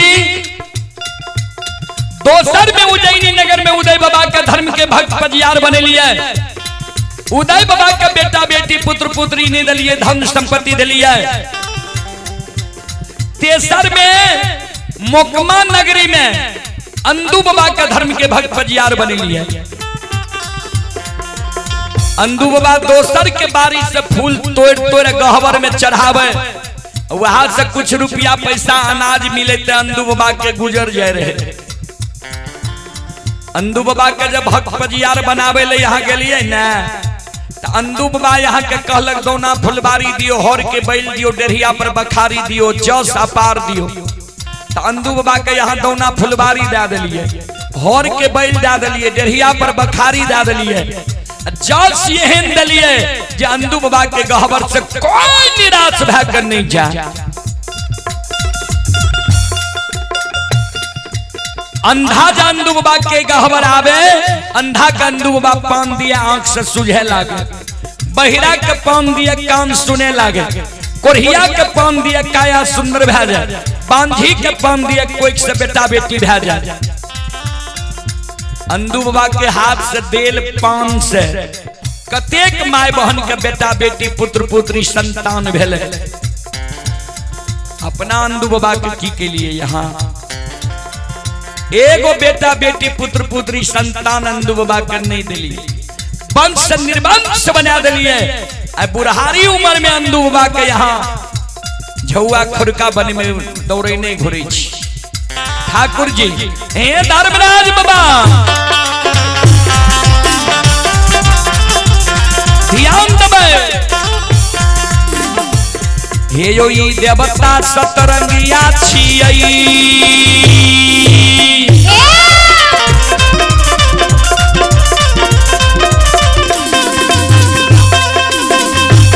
हे यो ई देवता सतरंगिया छियै, देवता अठरंगिया छियै, हे यो ई देवता नौरंगिया छियै,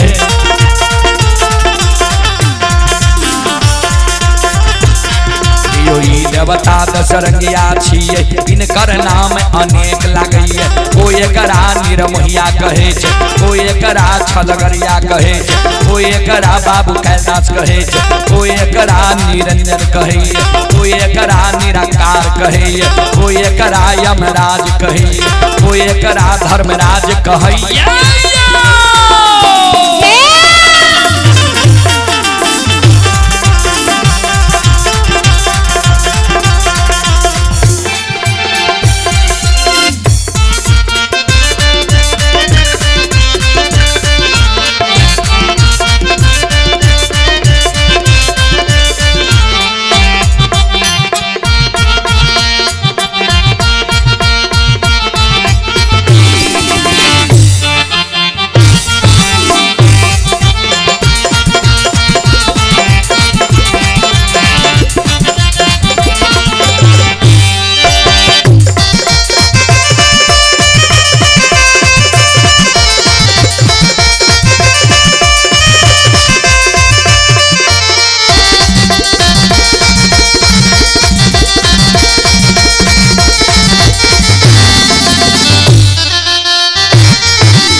ठाकुर जी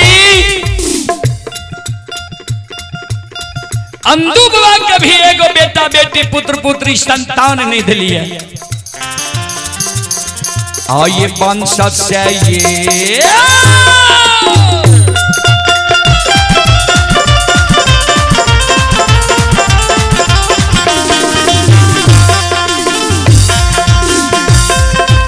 लीलाधारी हो वंश से निर्वंश,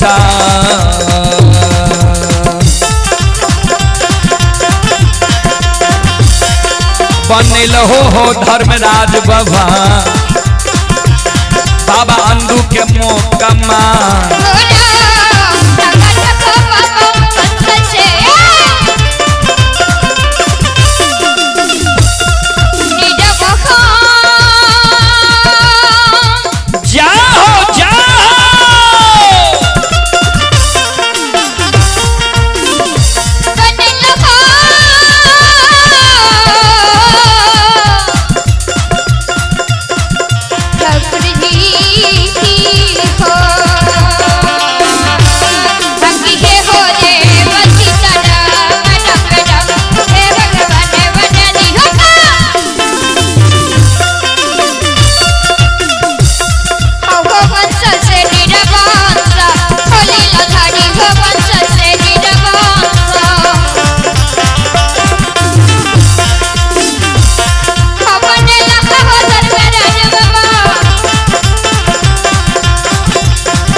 वंश निर्वंश बाबा अंधु के बनेला आय हमरा गंगा में बांध हो ये सत्य के बांध धर्म के भक्त पजियार बने के कारण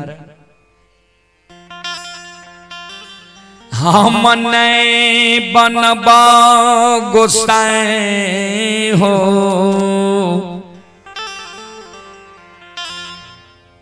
धर्म के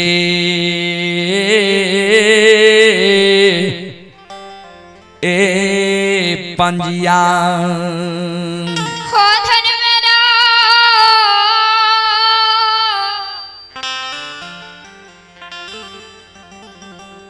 मेरा जब बहो सरकार श्रोता बंधु माँ बहन बाबू भैया सब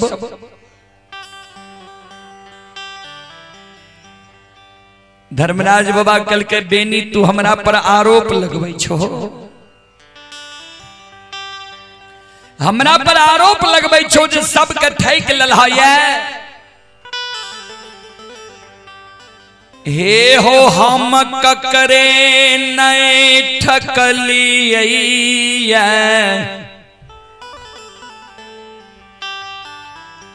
सब धन के लोभ में पैर के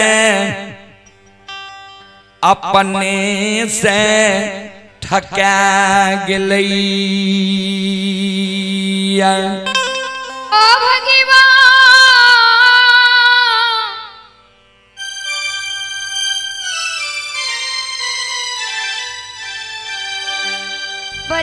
परमात्म हो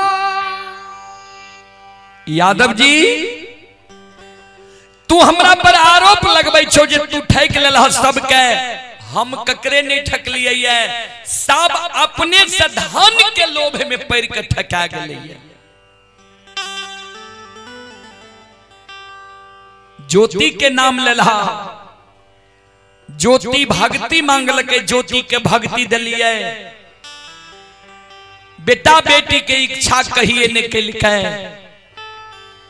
उदय शाह के भक्त पजियार बनवे लगलिए उदय शाह कहल के जे सरकार हमरा जब भक्त पजियार बनेबे गांव गांव जाके धर्म के प्रचारक प्रसारक करबे प्रचार प्रसार करबे एने काम धंधा करे ले कोई चाही ने हमरा कल्हू में एगो बैल दे दियो जे हमर माय भी कल्हू में घानी लगा लेते बैल रहते चारों बगल घूमते तेल चुआ लेते गुजर चल जेते कल्हू में बैल दलिए तब उदय के माय कल के जे हमरा सुंदर घर बना दियो घर दलिए कल के घर के अगल बगल जमीन दियो घर के श्रृंगार जमीन दलिए तब कहल के हमरा बेटा के सेठ साहूकार बना दियो तो कह दिलिए जे खरीद बिक्री करे ले कहो बेटा के खरीदे के बेर में पिछला पलड़ा पर बैसबा बेचे के बेर में अगला पलड़ा पर बैस के बेटा के सेठ साहूकार बना देबा उदय साहू के सेठ साहूकार बना दिलिए माय गछलकै रहा जे बेटा जे हमर सेठ साहूकार भए जेता 8 पहर भगत तोरा नाम से देबो भगत कोबलले रह गले उदय शाह के भक्ति नहीं दिल के अंतिम में हमरा पहचाने से न पहचाने नहीं लागले कहिए ने बेटा बेटी के इच्छा कल के सब दिन धन्य संपत्ति मांगत रहले धन संपत्ति दे देली ठीक कहला जे अंधु के पजियार बनबे लगलिए ती दोसर के बारी से फूल तोड़ तोड़ गहबर में चढ़बे रहे एकरा परिवार के गुजर जाय रहे एकरा पर हमर भाव चल गेले पजियार बनबे लगलिए तो पहले कल के दौना फुलबारी दौना फुलबारी दिलिए तब कहल के हौर के बैल दो 101 हौर के बैल दिलिए तब कहल के डेढ़िया पर बखारी दो जे लोग कहे अंधु के बखारी छे डेढ़िया पर बखारी दिलिए तब कहल के जे जा सिंहन दो जे हमरा गहबर से कोई निराश भाग नहीं जा अंधा के पान दिए आंख से सूझे लागे बहिरा के पान दिए कान सुने लागे कोढ़िया के पान देबे तो कोई काया सुंदर होय के चाहिए, बांझी के पान देवे कोई से बेटा बेटी होय के चाहिए। लुल्हा लंगड़ा जे हमारा गहबर कानल आवे हम अच्छा छीट देवे, लुल्हा लंगड़ा हमरा गहबर से हंस के जाए के चाहिए। अंधु के कलिए ठीके छे। आज से 1 महीना पहले अंधु के कहलिए जे तोहर बेस बुढ़ा गल, पैरू के थोर भै गेल हो, बाल सफेद भै गेल ये, आब चलल नहीं जाय छ, मुंह के दांत टूट गेल ये, आब तोरा से भक्ति नहीं चलता।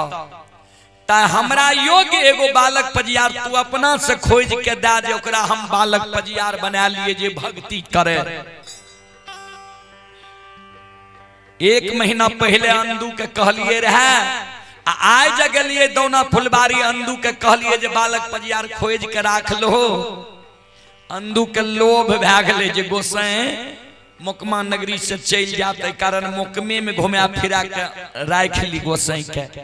हमरा लग झूठ बोल गेल जे सरकार हम पूरब पूर्णिया गेलौं, पश्चिम सरेसा गेलौं, उत्तर गढ़ नेपाल गेलौं, दक्षिण मगहा मुंगेर तक गेलौं, कहाँ यहाँ योग्य बालक पजियार नहीं मिल, यहाँ के अग्निदास सही।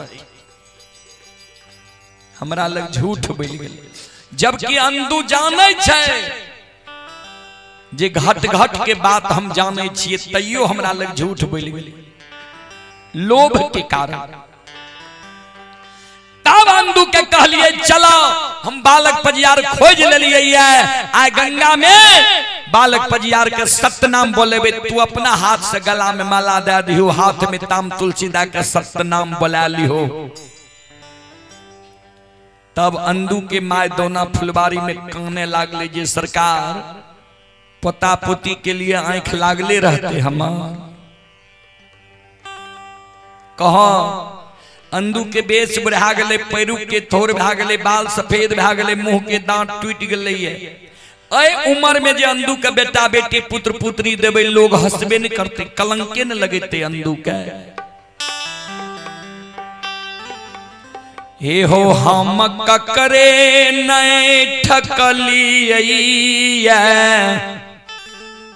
सब अपने से लोभ में पैर के ठका गेलैया। यादव जी सुना, जाके रही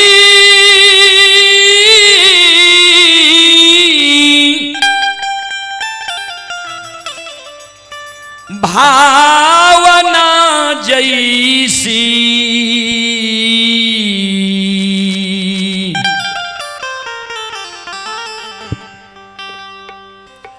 प्रभु मूरत दे खी तिन्ह तैसी। यादव जी जकर जेहन भावना रहे ओकरा हम वह चीज दिलिए। हमरा पर आरोप लगबे छो जे ठक लेलहा, हम ककरे ने ठकलिए, सब अपने से धन के लोभ में पैर के ठका गेले। संत शिरोमणि श्रोता बंधु मां बहन बाबू भैया सब चले पुरस्कार की ओर। श्रोता बंधु संत शिरोमणि श्रोता भगवान आप हैं लव कुमार, ये ब्रजेश कुमार लव कुमार की ओर से शानदार 21 रुपए की पुरस्कार आए हैं। उमेश कुमार शाह जी की ओर से 11 रुपए की पुरस्कार आए हैं। दीपेन कुमार शर्मा जी की ओर से पुनः फिर 51 रुपए की पुरस्कार आए हैं। श्रद्धालु को बहुत बहुत धन्यवाद, लाख लाख शुक्रिया, बहुत बहुत साधुवाद। भगवान श्रद्धालु की मनोकामना को पूर्ण करे और हमारे यज्ञकर्ता महोदय और आप हैं कोकाय राय के पोता Ravi Shankar Rai, Prince Kumar Bhagwanpur ward number 12 के निवासी हैं। श्रद्धालु की ओर से 51 रुपए की पुरस्कार आए हैं। अमलेश कुमार गढ़िया बालम वार्ड नंबर 1 जिला मधेपुरा के निवासी हैं। श्रद्धालु की ओर से 21 रुपए की पुरस्कार आए हैं। श्रद्धालु को बहुत बहुत धन्यवाद, लाख लाख शुक्रिया। और आप हैं रणविजय राय जी। रणविजय राय जी ये ग्राम घोंघेपुर थाना महिषी जिला सहरसा के निवासी हैं। श्रद्धालु दुबई में यह कार्यक्रम अभी लाइव देख रहे हैं। ये रणविजय राय जी की ओर से श्रद्धा के साथ बड़ी उदार दिल से शानदार 51 रुपए की पुरस्कार आए हैं। और हमारे यज्ञकर्ता महोदय प्रेमजीत बाबू की ओर से बहुत सारा पुरस्कार है। एक बार यज्ञकर्ता महोदय प्रेमजीत बाबू के नाम पर जोरदार ताली हो जाए।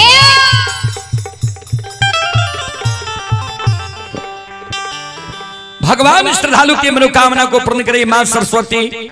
परिवार में बाल बच्चे को सद्बुद्धि सद्ज्ञान दे। बाबा भोले भंडारी भंडार को भरे रखे।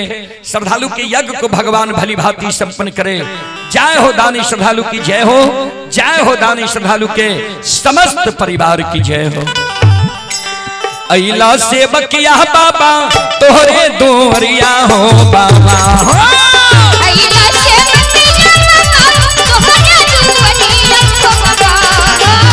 अइला सेवकिया बाबा तोहरे दोहरिया हो बाबा,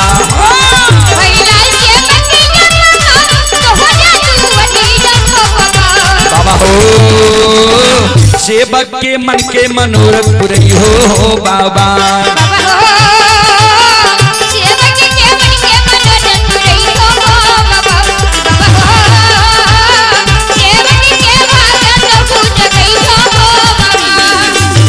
तोहरे दोहरिया में अइला पूजरिया हो,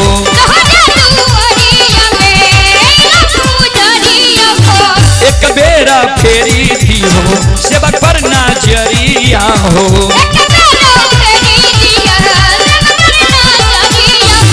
तेरो सैदा सेवक तोहरे दोहरिया हो बाबा,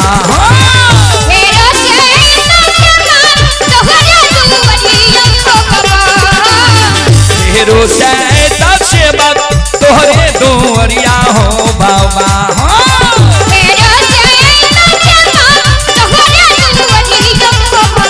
बाबा हो सेवक के बिगड़ी काम बनी हो बाबा,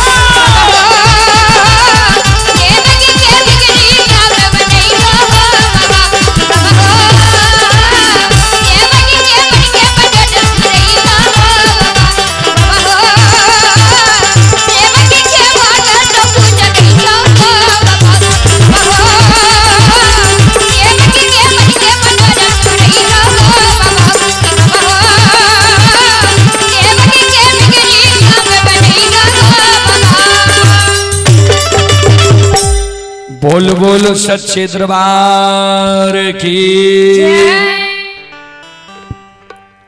धर्मराज बाबा कल के हम ककरे नहीं ठक लिए सब अपने से ठका गए धन के लोभ में पैर के। बजरंग बली के धर्मराज बाबा इशारा करे जे आप जा बेनी के भी लोभ नहीं दबे इहो पजियार नहीं बनते। धर्मराज बाबा कल के हम ककरे नहीं ठक लिए सब अपने से ठका गए। तू बोलो जे तोरा की चाही। बेनी बाबा कल के सरकार हम जे मांगवे हमरा दे देबे।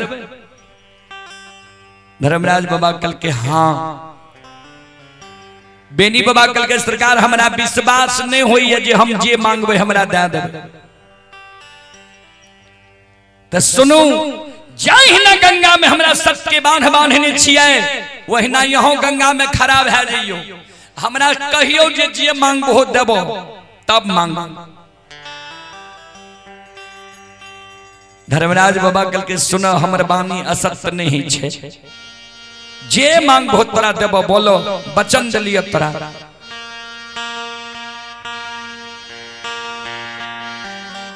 की चाहिए तोरा बोलो। बेनी बाबा कल के सरकार तो सुन लिया हमरा की चाहिए। ध्यान देवे जे भगवती कहल के रहे मां बंदी बिसहरी जे सेज बख्शाली हो। बेनी बाबा धर्मराज बाबा से की मांगल के ध्यान से सुनबे। बेनी बाबा कल के सरकार सुनू हमरा की चाहिए। हमारा जो धर्म के भक्त पंजियार बनैबई त हमारा वंश में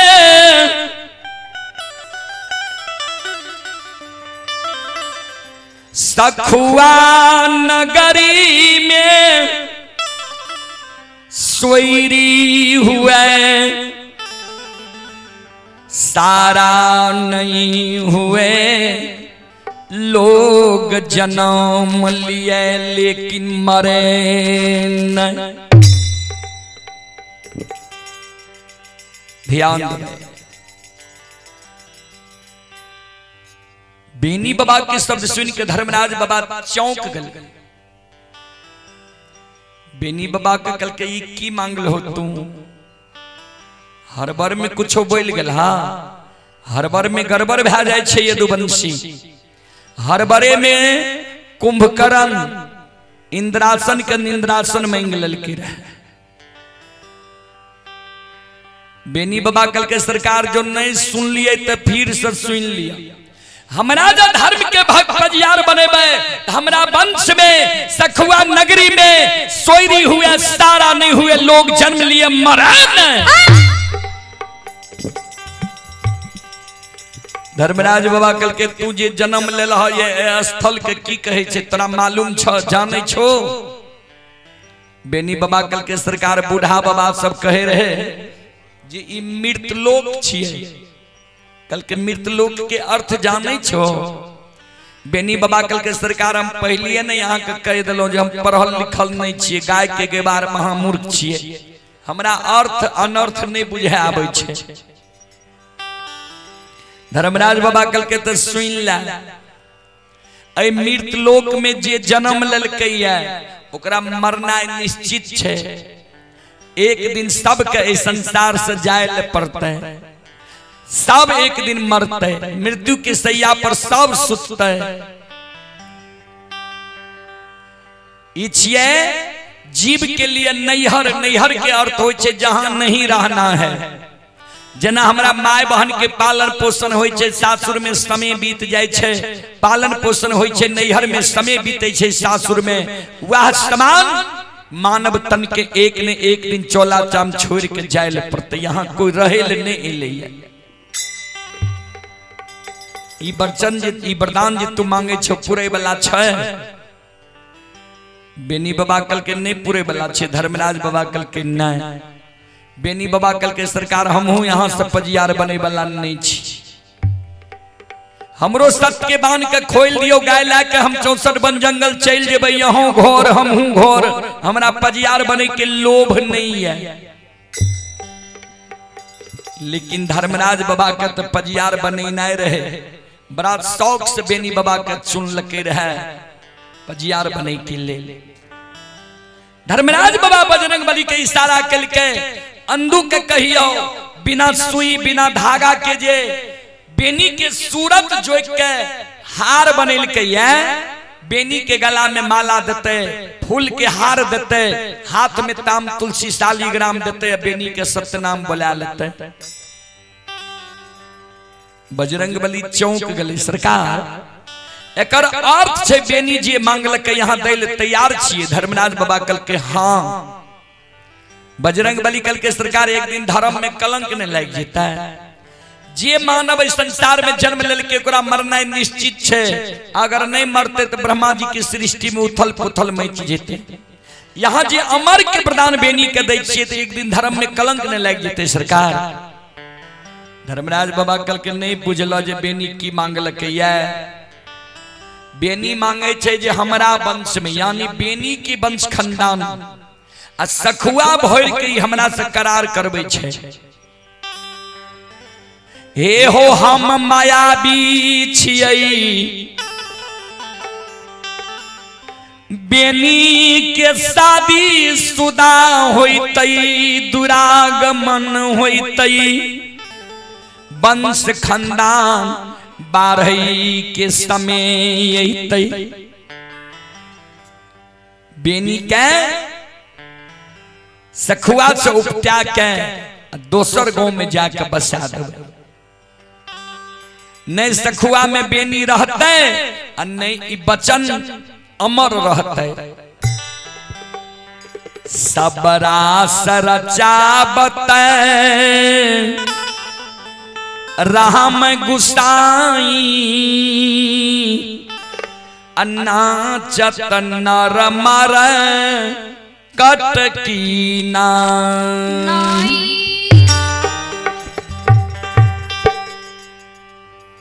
ध्यान बजरंगबली अंधु बाबा का इशारा करके बेनी के गला में माला दियो, हाथ में ताम तुलसी शालिग्राम दियो, बेनी के सत्यनाम बुला लियो। धर्मराज बाबा के दिल घबरा जे बेनी सखुए भोर के करार हमरा से करल कहिए कहीं और ने विस्तार क्या दिए जे जहां हमर वंश खानदान जाए वहां मरे ने, तब तक परले भए जेते। धर्मराज बाबा चाहे जे झटपट के बेनी के पजियार बना ली। अंधु बाबा हाथ में माला लेल के बेनी बाबा के गले गला में पहिरावे ले ध्यान देवे। बेनी बाबा रहे दूध दही खायल मानव वो समय के 5 हाथ के, अंधु बाबा रहे नाटा कद के। अंधु बाबा हाथ में माला लेने अब बेनी बाबा के कहे बेनी सिर नीचा करहो ने तोरा गला में माला देबो, हाथ में ताम तुलसी देबो, सत्यनाम बोल जइहो। बेनी बाबा कर जोड़ लेके सुनो, यहाँ हमरा से पहले पजियार बन लिए, यहाँ हमरा गला में माला देवे, सत्यनाम बोलेबे, यहाँ हमर गुरु छिए, कुछ देर और रुक जइयो तब हमरा गला में माला देवे। किया तो ई गोसाई जे हमरा भक्त पजियार बनबै छै तो ई गोसाई से हम सब कुछ झाड़ फटक लेबै, क्लियर क्या लेबै, तब हम सत्यनाम बोलबै। यहाँ सबके नहीं गोसाई ठेक लेलक, हम एकरा ठकाइल नहीं देबै।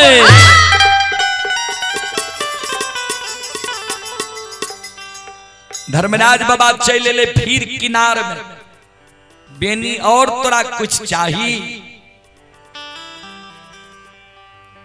बेनी बाबा कल के सरकार सब कुछ झाड़ फटेक लिया, क्लियर क्या लिया हमरा से, तब हमरा पजियार बनाब, सत्यनाम बोलाब। कल के बोलो ने और कुछ चाहिए, कौन चीज रह गला आप तोरा? बेनी बाबा कल के सरकार हमरा जे आय पजियार बनबै छियै जबरदस्ती, यहाँ कहलिए 3 दिन से तोरा पाछा लागल छिया, भक्ति के बस में तोहर काम धंधा करे छिया, तो कौन एहन चीज हमरा में यहाँ के नीक मिल गेल, कौन चीज देख लिये हमरा में जे हमरा जबरदस्ती गंगा में बन के सत्यनाम बोलावे छियै, भक्ति गछावे छियै? किया तो बूढ़ा बाबा सब कहे रहे सुर नर मुनि सबकी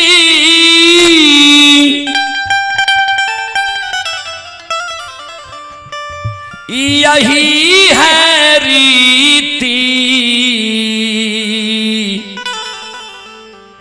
अस्वार्थ लागई करई सब प्रीति।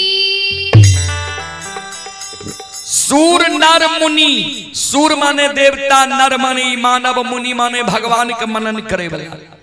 एकरा सबके रीत छियै, रिवाज छियै, कोई ककरो से दोस्ती करे छे स्वार्थ के बसीभूत।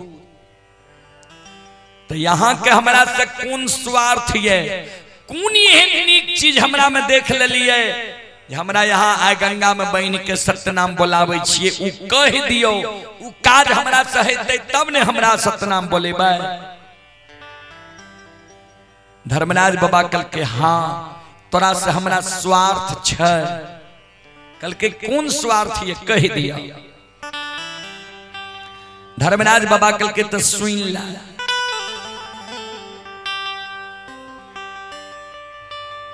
हे हो भगति के कारण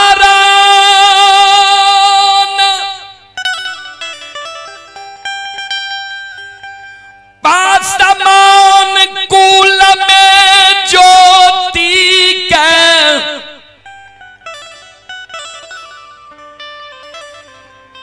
पोपी नगरी में धर्म के भक्त पंजियार बनलिए।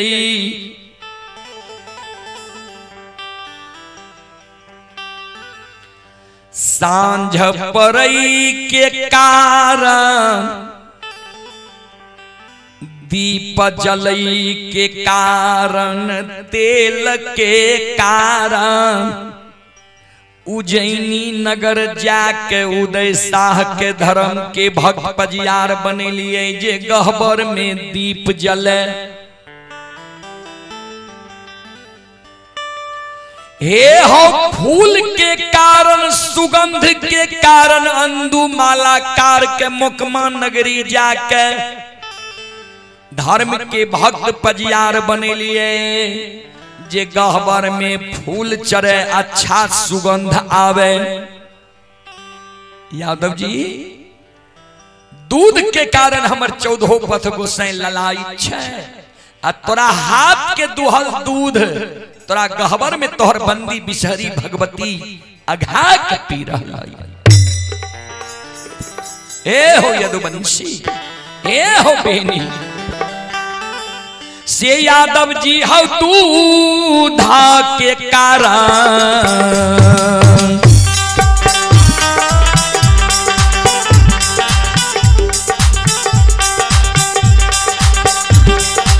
कारण माँ हो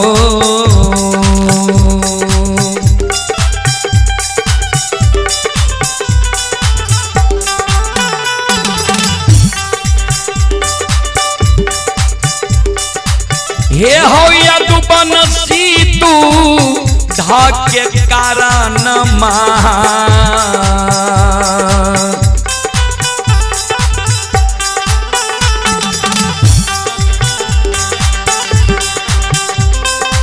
बनाबै छियै यदुवंशी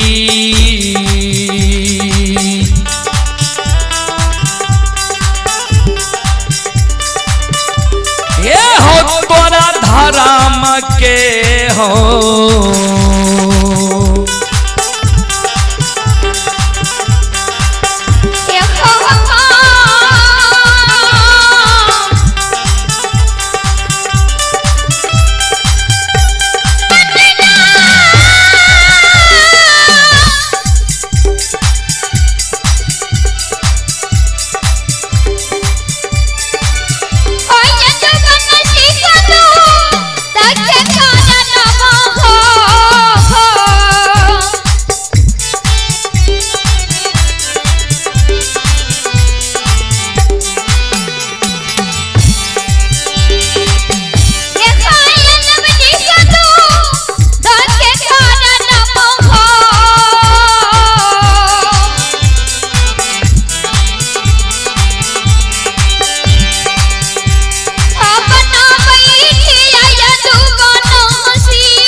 चले पुरस्कार की ओर। संत शिरोमणि श्रोताबंधु, आप हैं धर्मेंद्र यादव, भगवानपुर के निवासी हैं, नाल वादक हैं धर्मेंद्र यादव। श्रद्धालु की ओर से 51 रुपए की पुरस्कार आए हैं। श्रद्धालु को बहुत बहुत धन्यवाद, लाख लाख शुक्रिया। ये मनीष यादव जी मनहरा के निवासी हैं। मनीष यादव मनहरा की ओर से श्रद्धा की साथ बड़ी उदार दिल से शानदार 101 रुपए की पुरस्कार आए हैं। आप हैं Madan Kumar Mandal, gram नकटा, ward number 6, थाना व जिला सुपौल। उनके सुपुत्र हैं सूरज और नीरज की ओर से 25 रुपए की पुरस्कार आए हैं। श्रद्धालु मुंबई से यह कार्यक्रम लाइव देख रहे हैं। श्रद्धालु को बहुत बहुत धन्यवाद, लाख लाख शुक्रिया, बहुत बहुत साधुवाद। जय हो दानी श्रद्धालु की जय हो, जय हो दानी श्रद्धालु के समस्त परिवार की जय हो।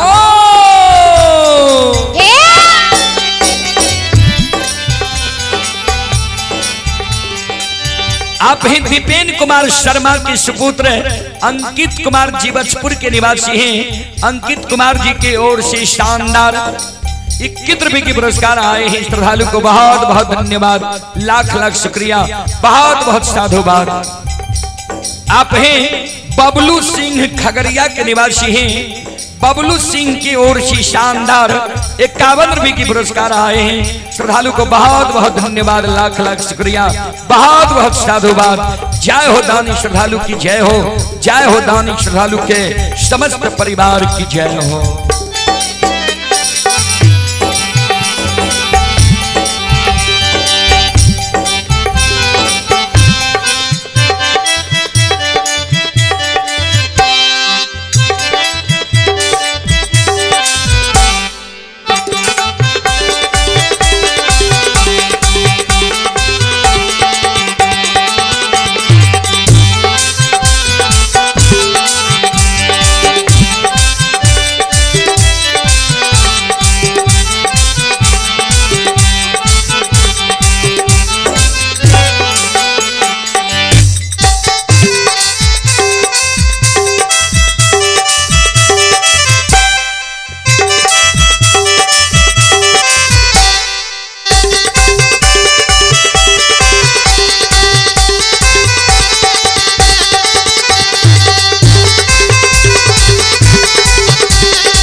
शिरोमणि श्रोता बंधु,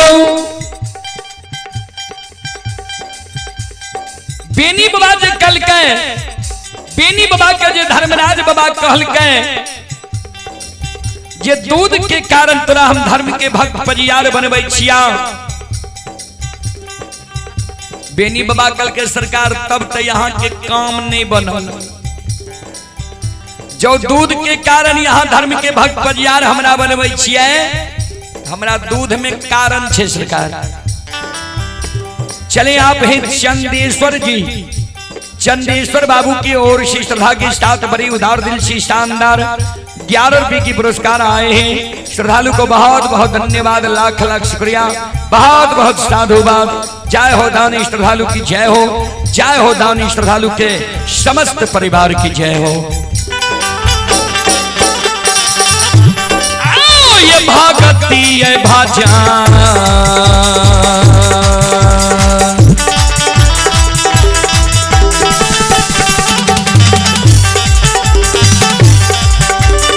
यो सुन भैया, यो भगती है भाजन के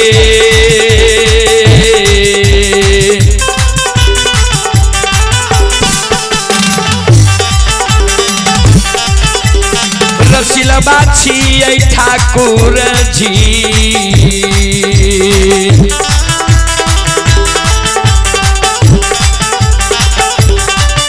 आओ बाबा दुलारुआ हो,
भक्ति के बस में बाबूजी भगवान बसे छे।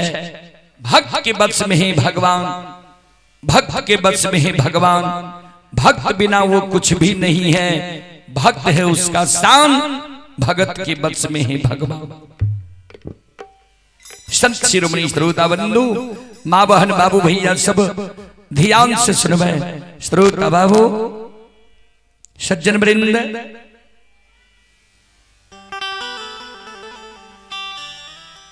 धर्मराज बाबा जी कल के तोरा दूध के कारण धर्म के भक्त बजियार बनवे छिया। बेनी बाबा कल के सरकार तब काम नहीं बनल, हमरा दूध में कारण छे। धर्मराज बाबा कल के तोरा दूध में कौन कारण छा?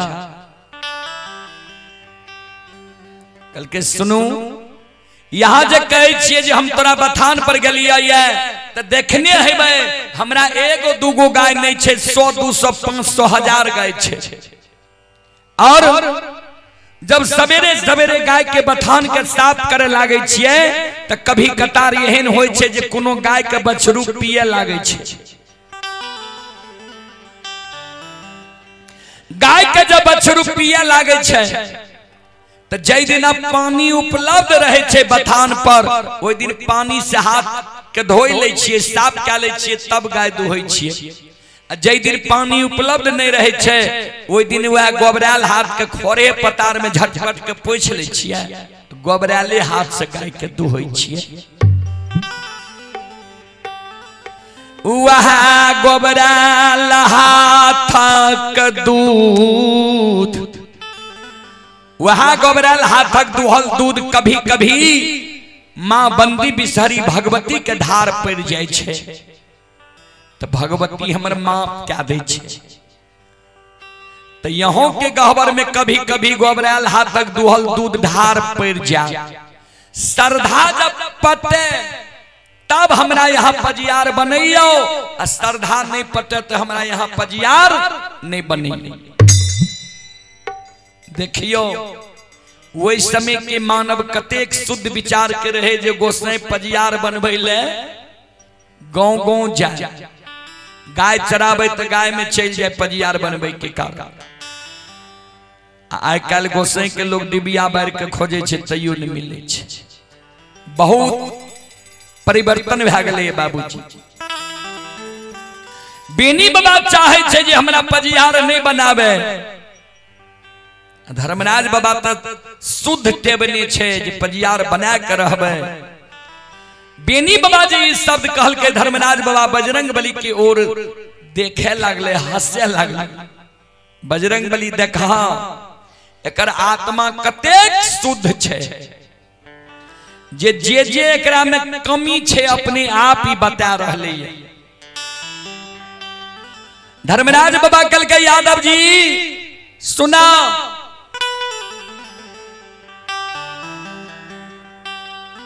हे हो हमारा बाहरी दिखावा नहीं चाहिए, हम पान प्रसाद लड्डू के भूखल नहीं छिए, हमारा भाव चाहिए। जेकर भाव अच्छा छे, अंदर में शुद्धता छे, श्रद्धा छे, विश्वास छे, वही लोग हमारा चाहिए। यादव जी तू कह छो गोबराल हाथक दुहल दूध, सुन ले जय यज्ञ में 5 गो चीज के चढ़ावा नहीं होय छे, 5 गो चीज के प्रयोग नहीं होय छे, उ यज्ञ कभी शुद्ध नहीं होय छे। बजरंग बली कल के सरकार कौन कौन चीज? धर्मराज बाबा कल के जय यज्ञ में गाय के गोबर से पूजा स्थल के मानव नहीं नीपे छे, जय यज्ञ में गौमूत्र के प्रयोग नहीं होय छे, जय यज्ञ में गाय के दूध के ढार नहीं पड़े छे, जय यज्ञ में गाय के दही नैवेद्य रूप में नहीं रहे छे, जय यज्ञ में गाय के घी के आरती नहीं जले छे, उ यज्ञ कभी शुद्ध नहीं होय छे।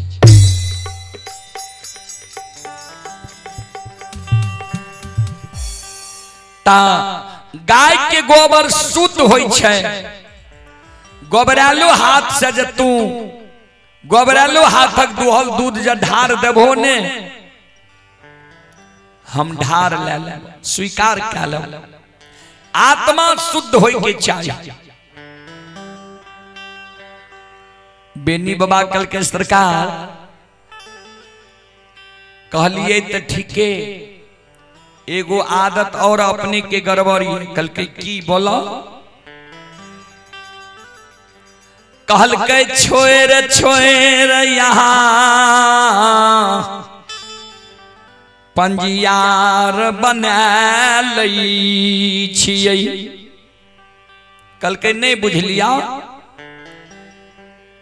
कहल के ज्योति बाबा के यहाँ पजियार बने लिए, ज्योति बाबा के दिली गए, ज्योति बाबा के छोड़ के यहाँ उदय बाबा के पजियार बना लिए।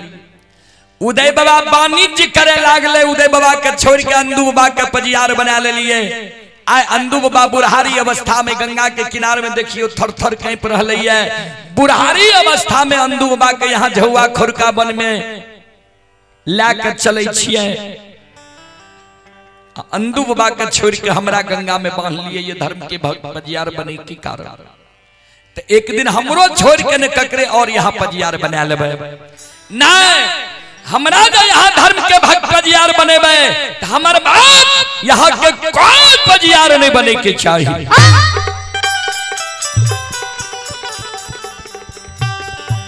धर्मराज बाबा कल के ठीक है, तोहर बाद ककरे पजियार अपना से नहीं बनेबे, तू बोलो सत्यनाम धर्म के भक्ति गई छिला। तो चले पुरस्कार की ओर।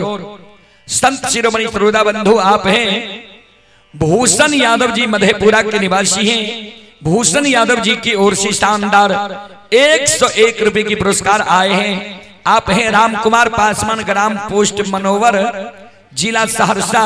श्रद्धालु की ओर से 21 रुपए की पुरस्कार आए हैं। श्रद्धालु को बहुत बहुत धन्यवाद, लाख लाख शुक्रिया। और आप हैं सुभाष यादव के पोता आर्यन राज, ऋतिक राज और पोती ही सोना रानी, ये भगवानपुर के निवासी हैं। 51 रुपए की पुरस्कार आए हैं। श्रद्धालु को बहुत बहुत धन्यवाद, लाख लाख शुक्रिया। ये सेंट्रल विद्या मंदिर मधेपुरा, ये सेंट्रल विद्या मंदिर मधेपुरा के ओर से श्रद्धा के साथ बड़ी उदार दिल से शानदार 101 रुपए की पुरस्कार आए हैं। दिनेश कुमार जी की ओर से 101 रुपए की पुरस्कार आए हैं। ये मां अंबे डीजे टेंट हाउस, टोक सिंहपुर, वार्ड नंबर 6, थाना गम्हरिया, जिला मधेपुरा। प्रोपराइटर राम विलास कुमार रमन जी की ओर से पुनः 51 रुपए की पुरस्कार आए हैं। अभिषेक कुमार की ओर से 11 रुपए की पुरस्कार आए हैं। जीवजपुर, ये भीमपुर सुपौल, वार्ड नंबर 2 से श्रद्धालु की ओर से धारू जी की ओर से 11 रुपए की पुरस्कार आए हैं। श्रद्धालु को बहुत बहुत धन्यवाद, लाख लाख शुक्रिया। दिलखुश कुमार जी की ओर से 51 रुपए की पुरस्कार आए हैं। श्रद्धालु को बहुत बहुत धन्यवाद, लाख लाख शुक्रिया, बहुत बहुत साधुवाद। जय हो दानी श्रद्धालु की जय हो, जय हो दानी श्रद्धालु के समस्त परिवार की जय हो। नजरिया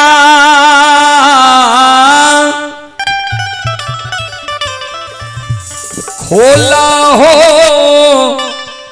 बाबा,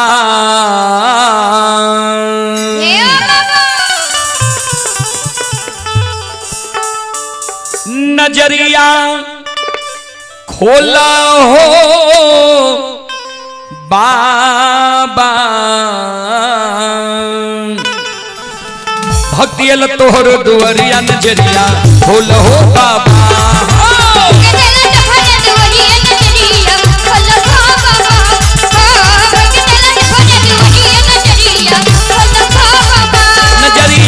खोला हो बाबा, नजरिया खोला हो बाबा, भगेल तोहर दुआरिया, नजरिया खोला हो बाबा हो।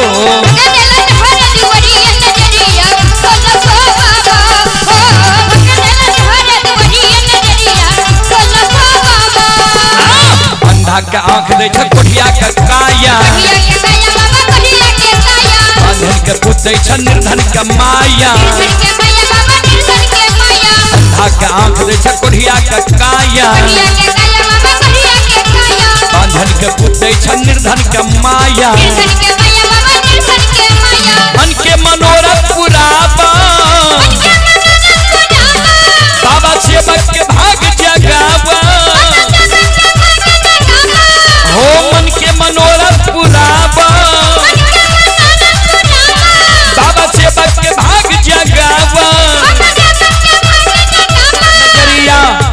हो बाबा, नजरिया खोल हो बाबा, भगेल तोहर दुवरिया नजरिया खोल हो बाबा हो।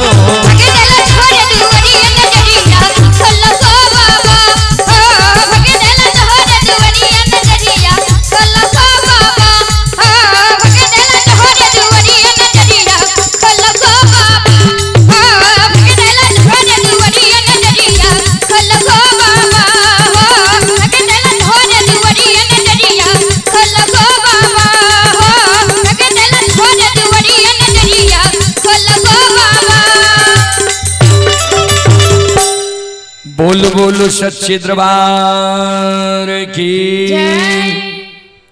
धर्मराज बाबा कल के ठीक से तोहर बाद हम अपना से ककरे भक्त पजियार ने बनेबे तो भक्ति गई छला गंगा में सतनाम बोल जा।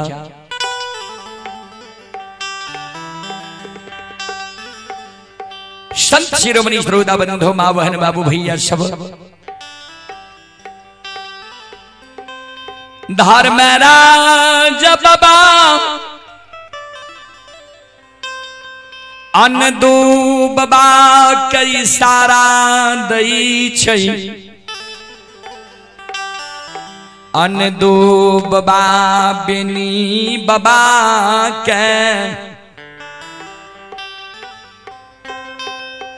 गला में माला दई छै,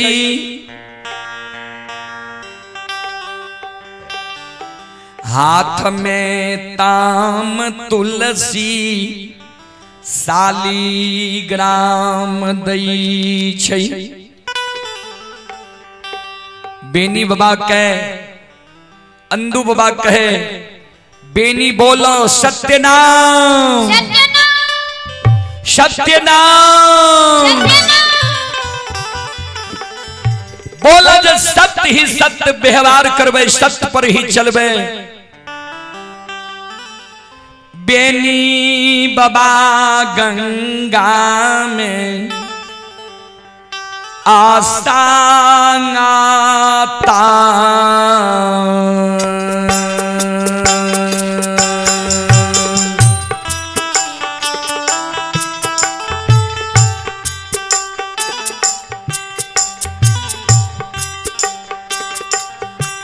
आये ना आमा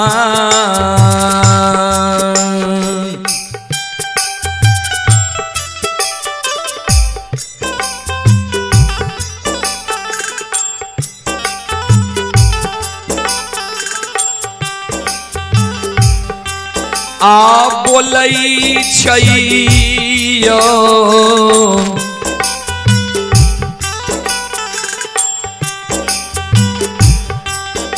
बाबा बेनी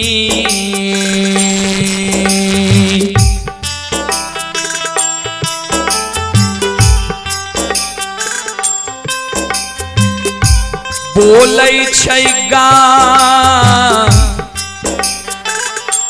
गाये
देखो किसी हसीना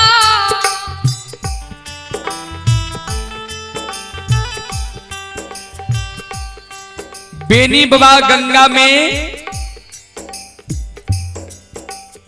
सत्य नाम बोले। श्रोता बंधु मां बहन बाबू भैया सब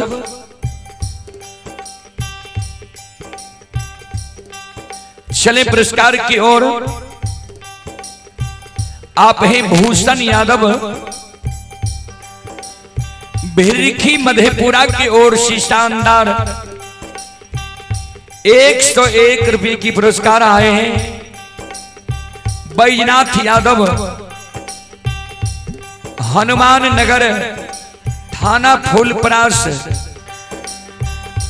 जिला मधुबनी के निवासी ही श्रद्धालु अमृतसर से यह कार्यक्रम लाइव देख रहे हैं। श्रद्धालु की ओर से 21 रुपए की पुरस्कार आए हैं। श्रद्धालु को बहुत बहुत धन्यवाद, लाख लाख शुक्रिया, बहुत बहुत साधुवाद।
श्रोता बंधु,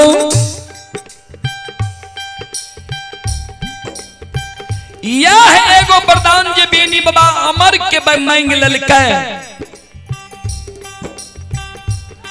यह एगो अमर वरदान के कारण धर्मराज बाबा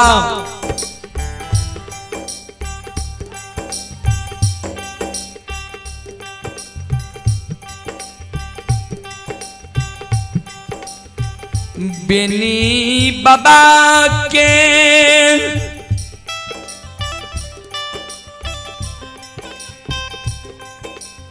शादी विवाह दुरागमन भेलै।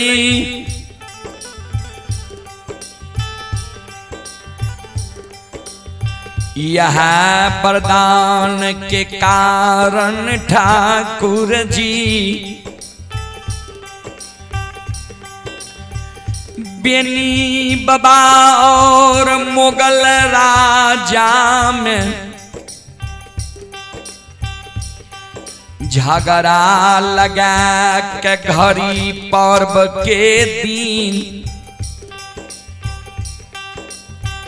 सरैसा सखुआ से बेनी बाबा के भगा के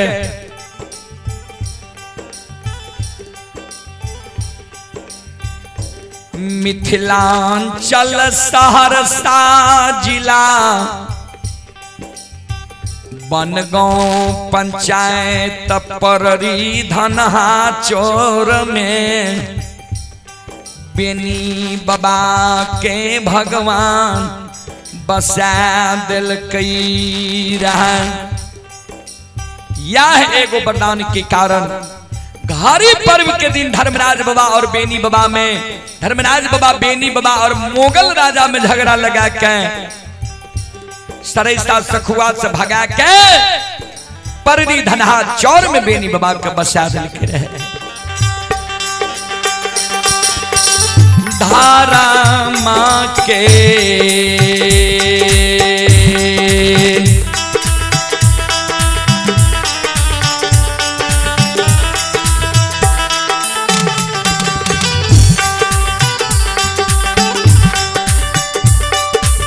हे यो सुन बैया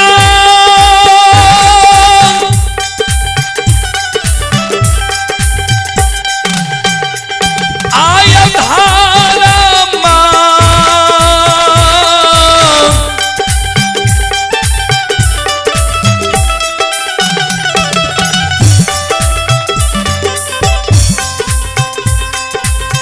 माँ के लीला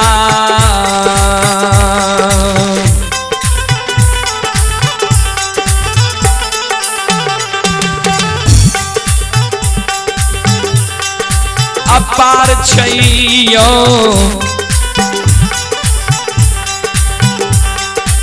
समाज बाबा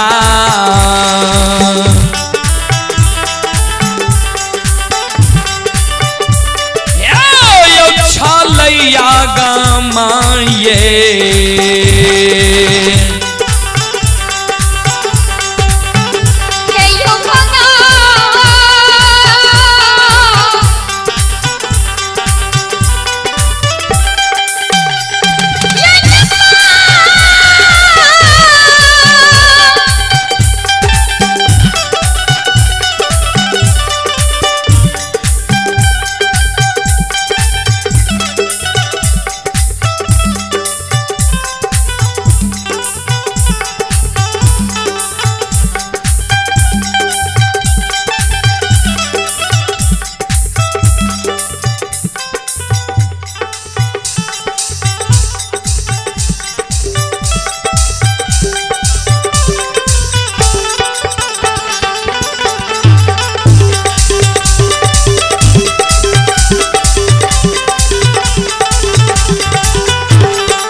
चलिए पुरस्कार की ओर आप हैं रत्नेश कुमार भाई रुपेश पजियार साहूगढ़ दीवानी टोला वार्ड नंबर 15 श्रद्धालु की ओर से शानदार 51 रुपए की पुरस्कार आए हैं। श्रद्धालु को बहुत बहुत धन्यवाद, लाख लाख शुक्रिया, बहुत बहुत साधुवाद।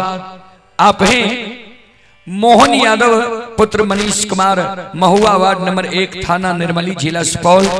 श्रद्धालु की ओर से 51 रुपए की पुरस्कार आए हैं। श्रद्धालु को बहुत बहुत धन्यवाद, लाख लाख शुक्रिया, बहुत बहुत साधुवाद। जय हो दानी श्रद्धालु की जय हो, जय हो दानी श्रद्धालु के समस्त परिवार की जय हो। आप हैं बैद्यनाथ कुमार की ओर से शानदार 21 रुपए की पुरस्कार आए। श्रद्धालु को बहुत बहुत धन्यवाद, लाख लाख शुक्रिया, बहुत बहुत साधुवाद। ही सुनो सुनो सुन भैया सुन भई,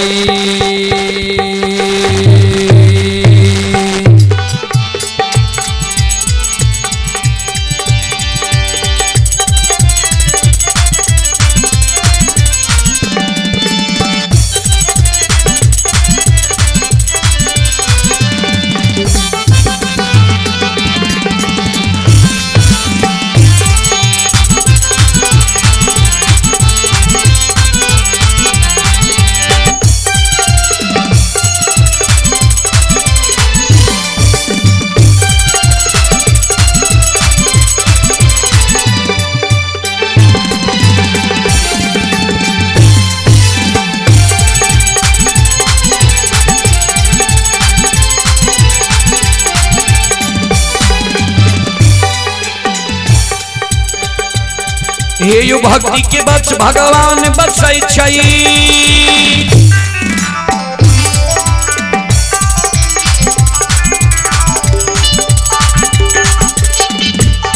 हे यो भक्ति के बच भगवान बसै छै, जे सब मालिक के भक्ति करल कै। हे यो मन तन धन से भजबे करल कै।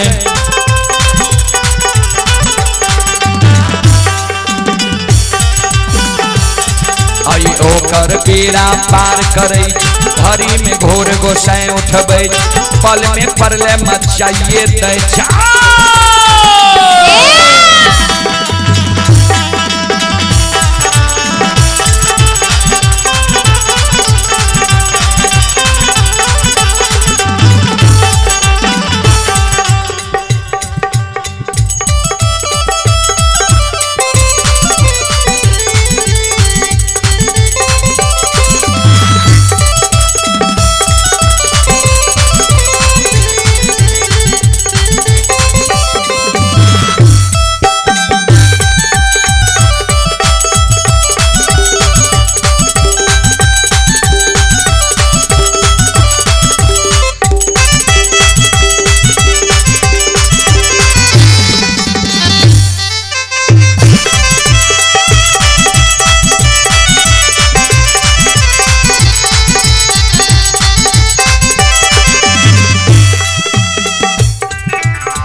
संत शिरोमणि द्रोदा बंधु, माँ बहन बाबू भैया सब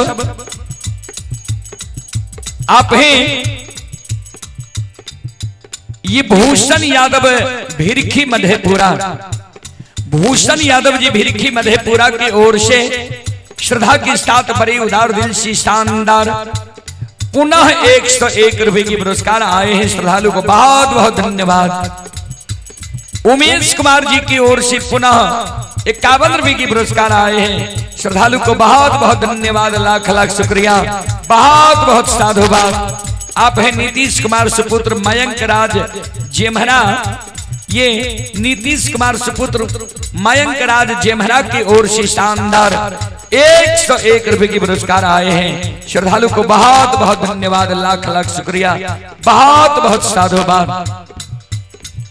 आप हैं उमेश यादव मनहरा मधेपुरा के निवासी हैं, 51 रुपए की पुरस्कार आए हैं। श्रद्धालु को बहुत बहुत धन्यवाद, लाख लाख शुक्रिया, बहुत बहुत साधुवाद।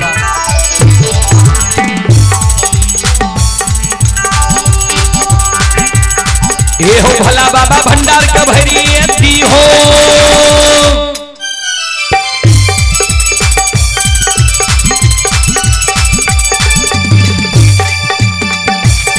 ये हो भला बाबा भंडार का भैरी हो, ज्ञान के दीप सरस्वती जलई हो। आये तन से ने भूलता, मन से ने छोड़ता,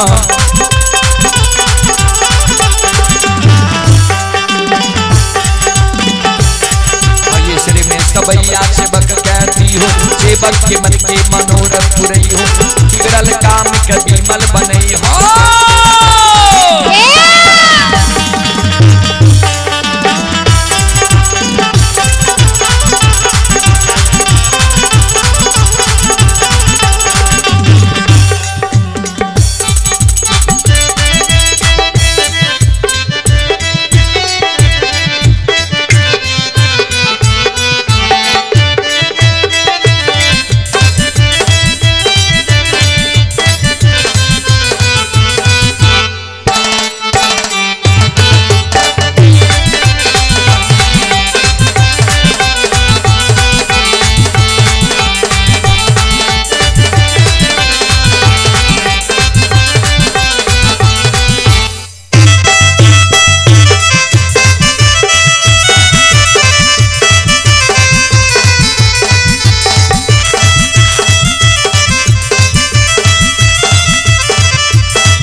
चले पुरस्कार की ओर। संत शिरोमणि श्रोताबंधु, माँ बहन बाबू भैया सब आप हैं। दिलखुश कुमार की ओर से पुनः 51 रुपए की पुरस्कार आए हैं। श्रद्धालु को बहुत बहुत धन्यवाद, लाख लाख शुक्रिया, बहुत बहुत साधुवाद। जय हो दानी श्रद्धालु की जय हो, जय हो दानी श्रद्धालु के समस्त परिवार की जय हो।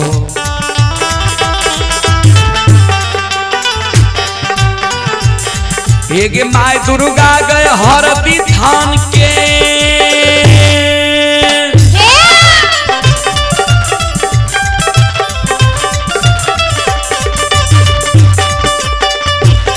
एक माय दुर्गा गए हरदी थान के, माय भगवती के महीना गाम के,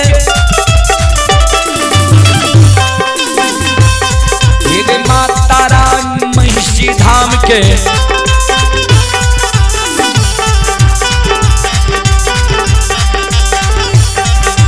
माँ भगवती दीवारी थान के, माँ गंगा के मानसी घाट के, माँ कत्यानी के रेलवे काट के।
ये हो बाबा कुशेश्वर रौता थान के,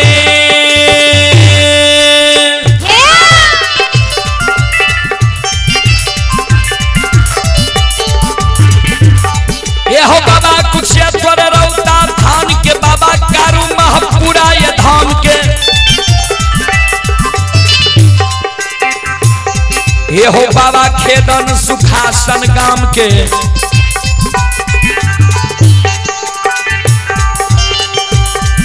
हो बाबा हो रोहिणी बलहमपुर गांव के, बाबा ये बैलचन बीरी गमेल के, बउआ बख्तर करहिया गांव के, बाबा बिसुयो 85 के।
आये धर्म के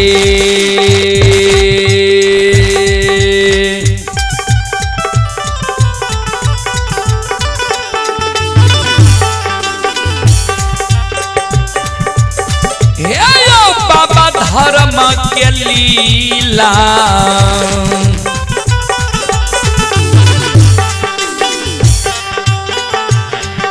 अपार छे समाज बाबा हे यो छलै दुनिया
के लीला दुनिया में अगम अपार, कोई पावे न पार, गुण गावे हजार, भक्त करे जय जयकार। चलो हम एक बार माँ बहन श्रोता बंधु से आग्रह करवे, एक बार यहाँ सभाग से ताली बजा के मुखार बरिंद से भगवान के नाम ले लिया, भगवान के दरबार में हाजिरी लगा लिया। चलो सब मिलके एक बार ताली बजाबू, मुखार बरिंद से भगवान के नाम लिया, भगवान के दरबार में जैसे सबके हाजिरी लग जाए। सब मिलके गए बजेबे, सीताराम सीताराम सीताराम कहिए, जाहि विधि राखे राम, ताहि विधि रहिए। सीताराम सीताराम सीताराम कहिए, जाहि विधि राखे राम, ताहि विधि रहिए। सीताराम सीताराम सीताराम कहिए, जाहि विधि राखे राम, ताहि विधि रहिए। सीताराम सीताराम सीताराम कहिए, जाहि विधि राखे राम, ताहि विधि रहिए। भगवान के नाम में संकोच नहीं करो, सब माँ बहन से आग्रह करवे, हाथ ऊपर करियो और ताली बजाइयो। सब श्रोता बंधु से आग्रह करवे, मन में हो राम राम, नाम से बाहात में, तो अकेला नहीं प्यारे, राम जी तेरे साथ में। मन में हो राम राम, नाम से बाहात में, तू अकेला नहीं प्यारे, राम जी तेरे साथ में। मन में हो राम राम, नाम से बाहात में, तू अकेला नहीं प्यारे, राम जी तेरे साथ में।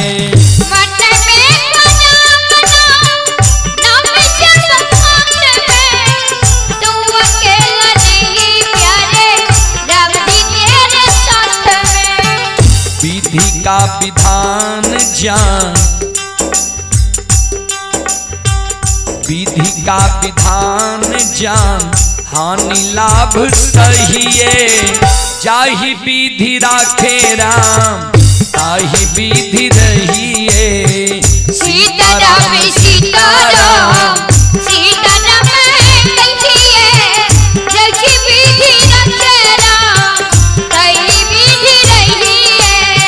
सीताराम सीताराम सीताराम कहिए, जाहि विधि राखे राम, ताहि विधि रहिए। किया अभिमान तो फिर मान नहीं पाएगा, होगा प्यारे वही जो श्री राम जी को भाएगा। किया अभिमान तो फिर मान नहीं पाएगा, होगा प्यारे वही जो श्री राम जी को भाएगा। किया अभिमान तो फिर मान नहीं पाएगा, होगा प्यारे वही जो श्री राम जी को भाएगा। किया अभिमान तो फिर मान नहीं पाएगा, होगा प्यारे वही जो श्री राम जी को भाएगा। फल आशा त्याग शुभ, फल आशा त्याग शुभ, कर्म किया कीजिए, जाहि विधि राखे राम, ताहि विधि रहिए। सीताराम सीताराम सीताराम कहिए, जाहि विधि राखे राम, ताहि विधि रहिए। सीताराम सीताराम सीताराम कहिए,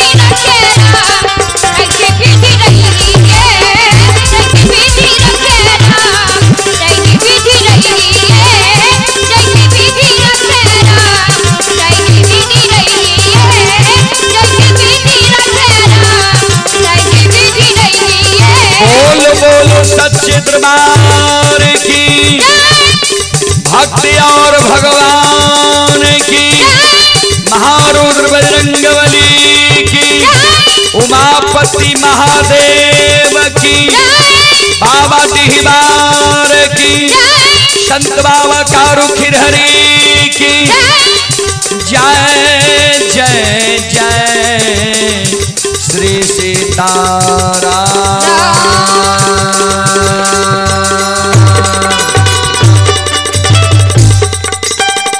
हारा हारा महादेव।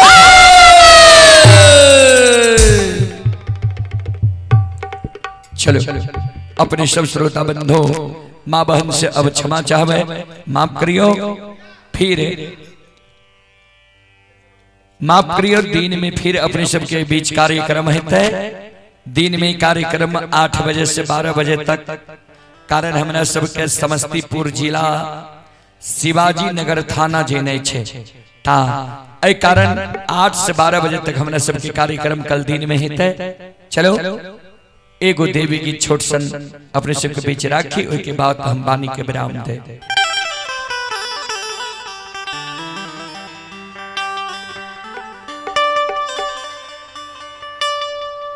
से कथी केरा कांघी शीतल माँ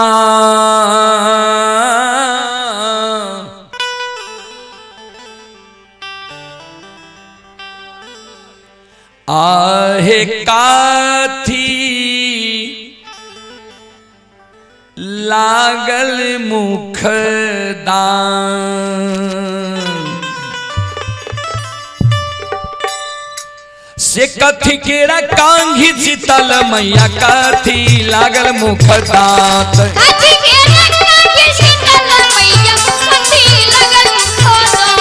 कथी केरा कांघी हे शीतल मैया कथी लागल मुख दांत।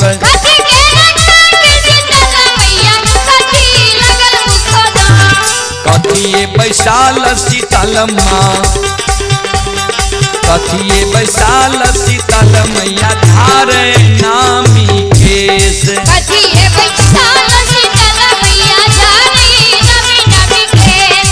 कथिए बैसाल भवानी मैया धारे नामी नामी केस। कथी केरा कंघी है शीतल मैया कथी लागल मुख दांत।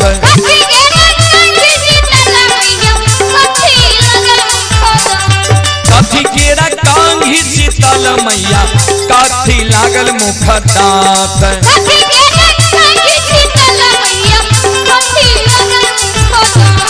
कथिए बैसाल शीतल माँ, कथिए बैसाल शीतल मैया झारे नामी केस। कथिए बैसाल भवानी मैया झारे नामी नामी केस।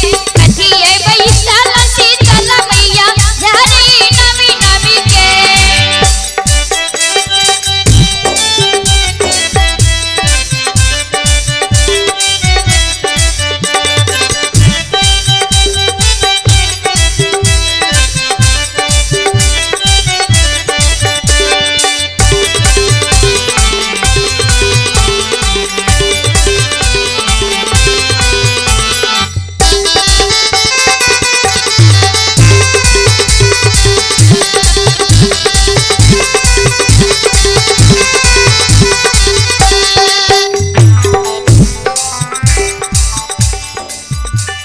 सोना केरा कंघी से बक हो,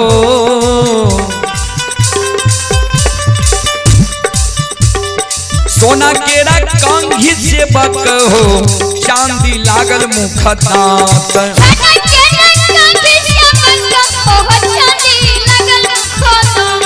सोना केरा कंघी से बक हो चांदी लागल मुख दांत।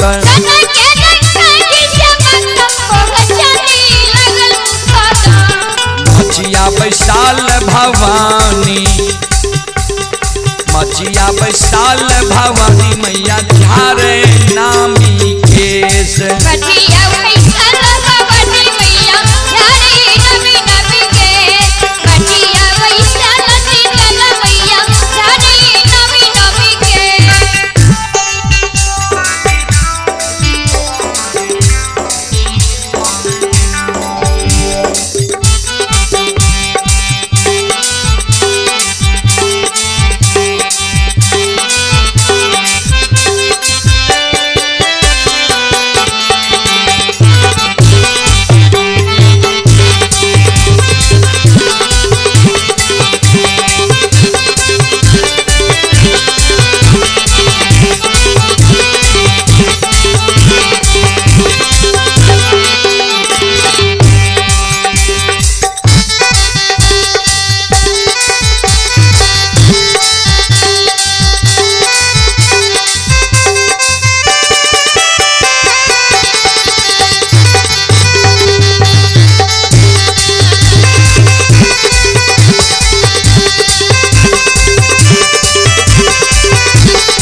केसिया झारते भवानी के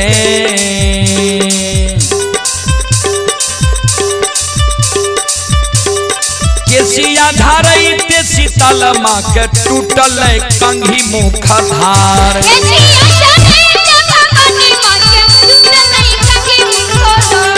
केसिया झारते शीतल माँ के टूटल कंघी मुख धार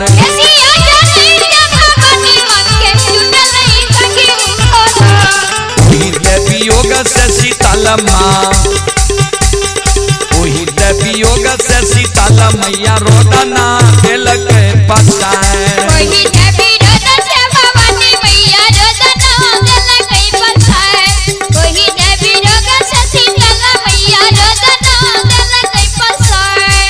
संत शिरोमणि त्रोदा बंधु माँ बहन बाबू भैया सब आप ही कल्लू यादव के सुपुत्र निर्मल कुमार ग्राम पोस्ट कंजरी थाना बेलदौर जिला खगड़िया श्रद्धालु अभी मध्य प्रदेश से यह कार्यक्रम लाइव देख रहे हैं। श्रद्धालु की ओर से 21 रुपए की पुरस्कार आए हैं। श्रद्धालु को बहुत बहुत धन्यवाद, लाख लाख शुक्रिया।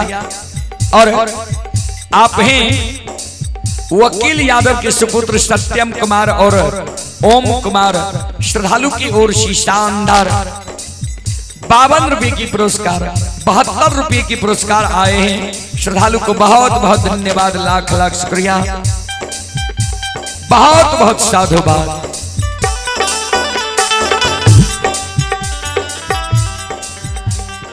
मां शीतल के कंघी मुखधार टूट गए, वो वियोग से मां शीतल रोदना पसर दिल बकेलिया के द्वार पहुंच गए है। लक्ष्य निदान के उल्हन उपराग बकेलिया के दे बकेलिया दोनों कर जोड़ के मां शीतल के आगे में खड़ा भे जाए छे। कल्लू यादव के सुपुत्र निर्मल कुमार ग्राम पोस्ट कंजरी थाना बेलदौर जिला खगड़िया की ओर से 51 रुपए की पुरस्कार आए हैं। श्रद्धालु को बहुत बहुत धन्यवाद, लाख लाख शुक्रिया।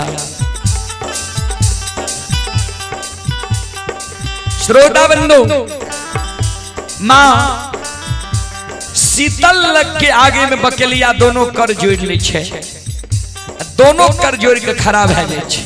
हे मैया, हे माता, माफ करियो माफ शीतल मां,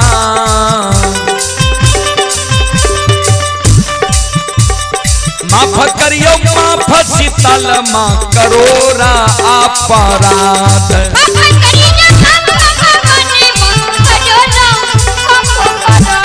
माफ करियो माफ शीतल मां, करोरा अपराध।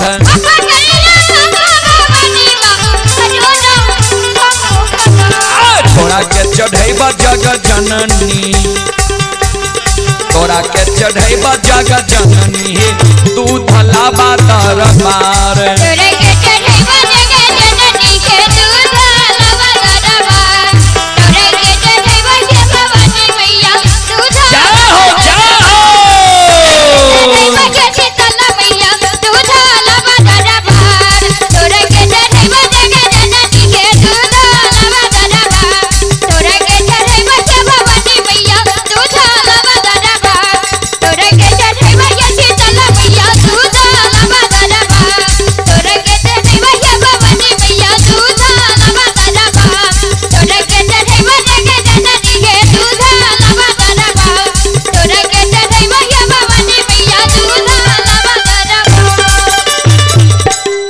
बोल बोल सच्चे दरबार की, भक्ति और भगवान की, महारुद्र बजरंगबली की जय जय जय श्री सीता।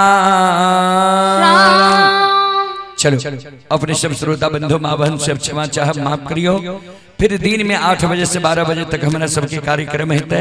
अहिना अपने सब एकजुट भैके आप भक्ति प्रसारण सुन के पुण्य की भागी बनब। जय बाबा धर्मराज, जय बाबा बजरंगबली, जय हिंद, जय भारत, जय संत, जय समाज।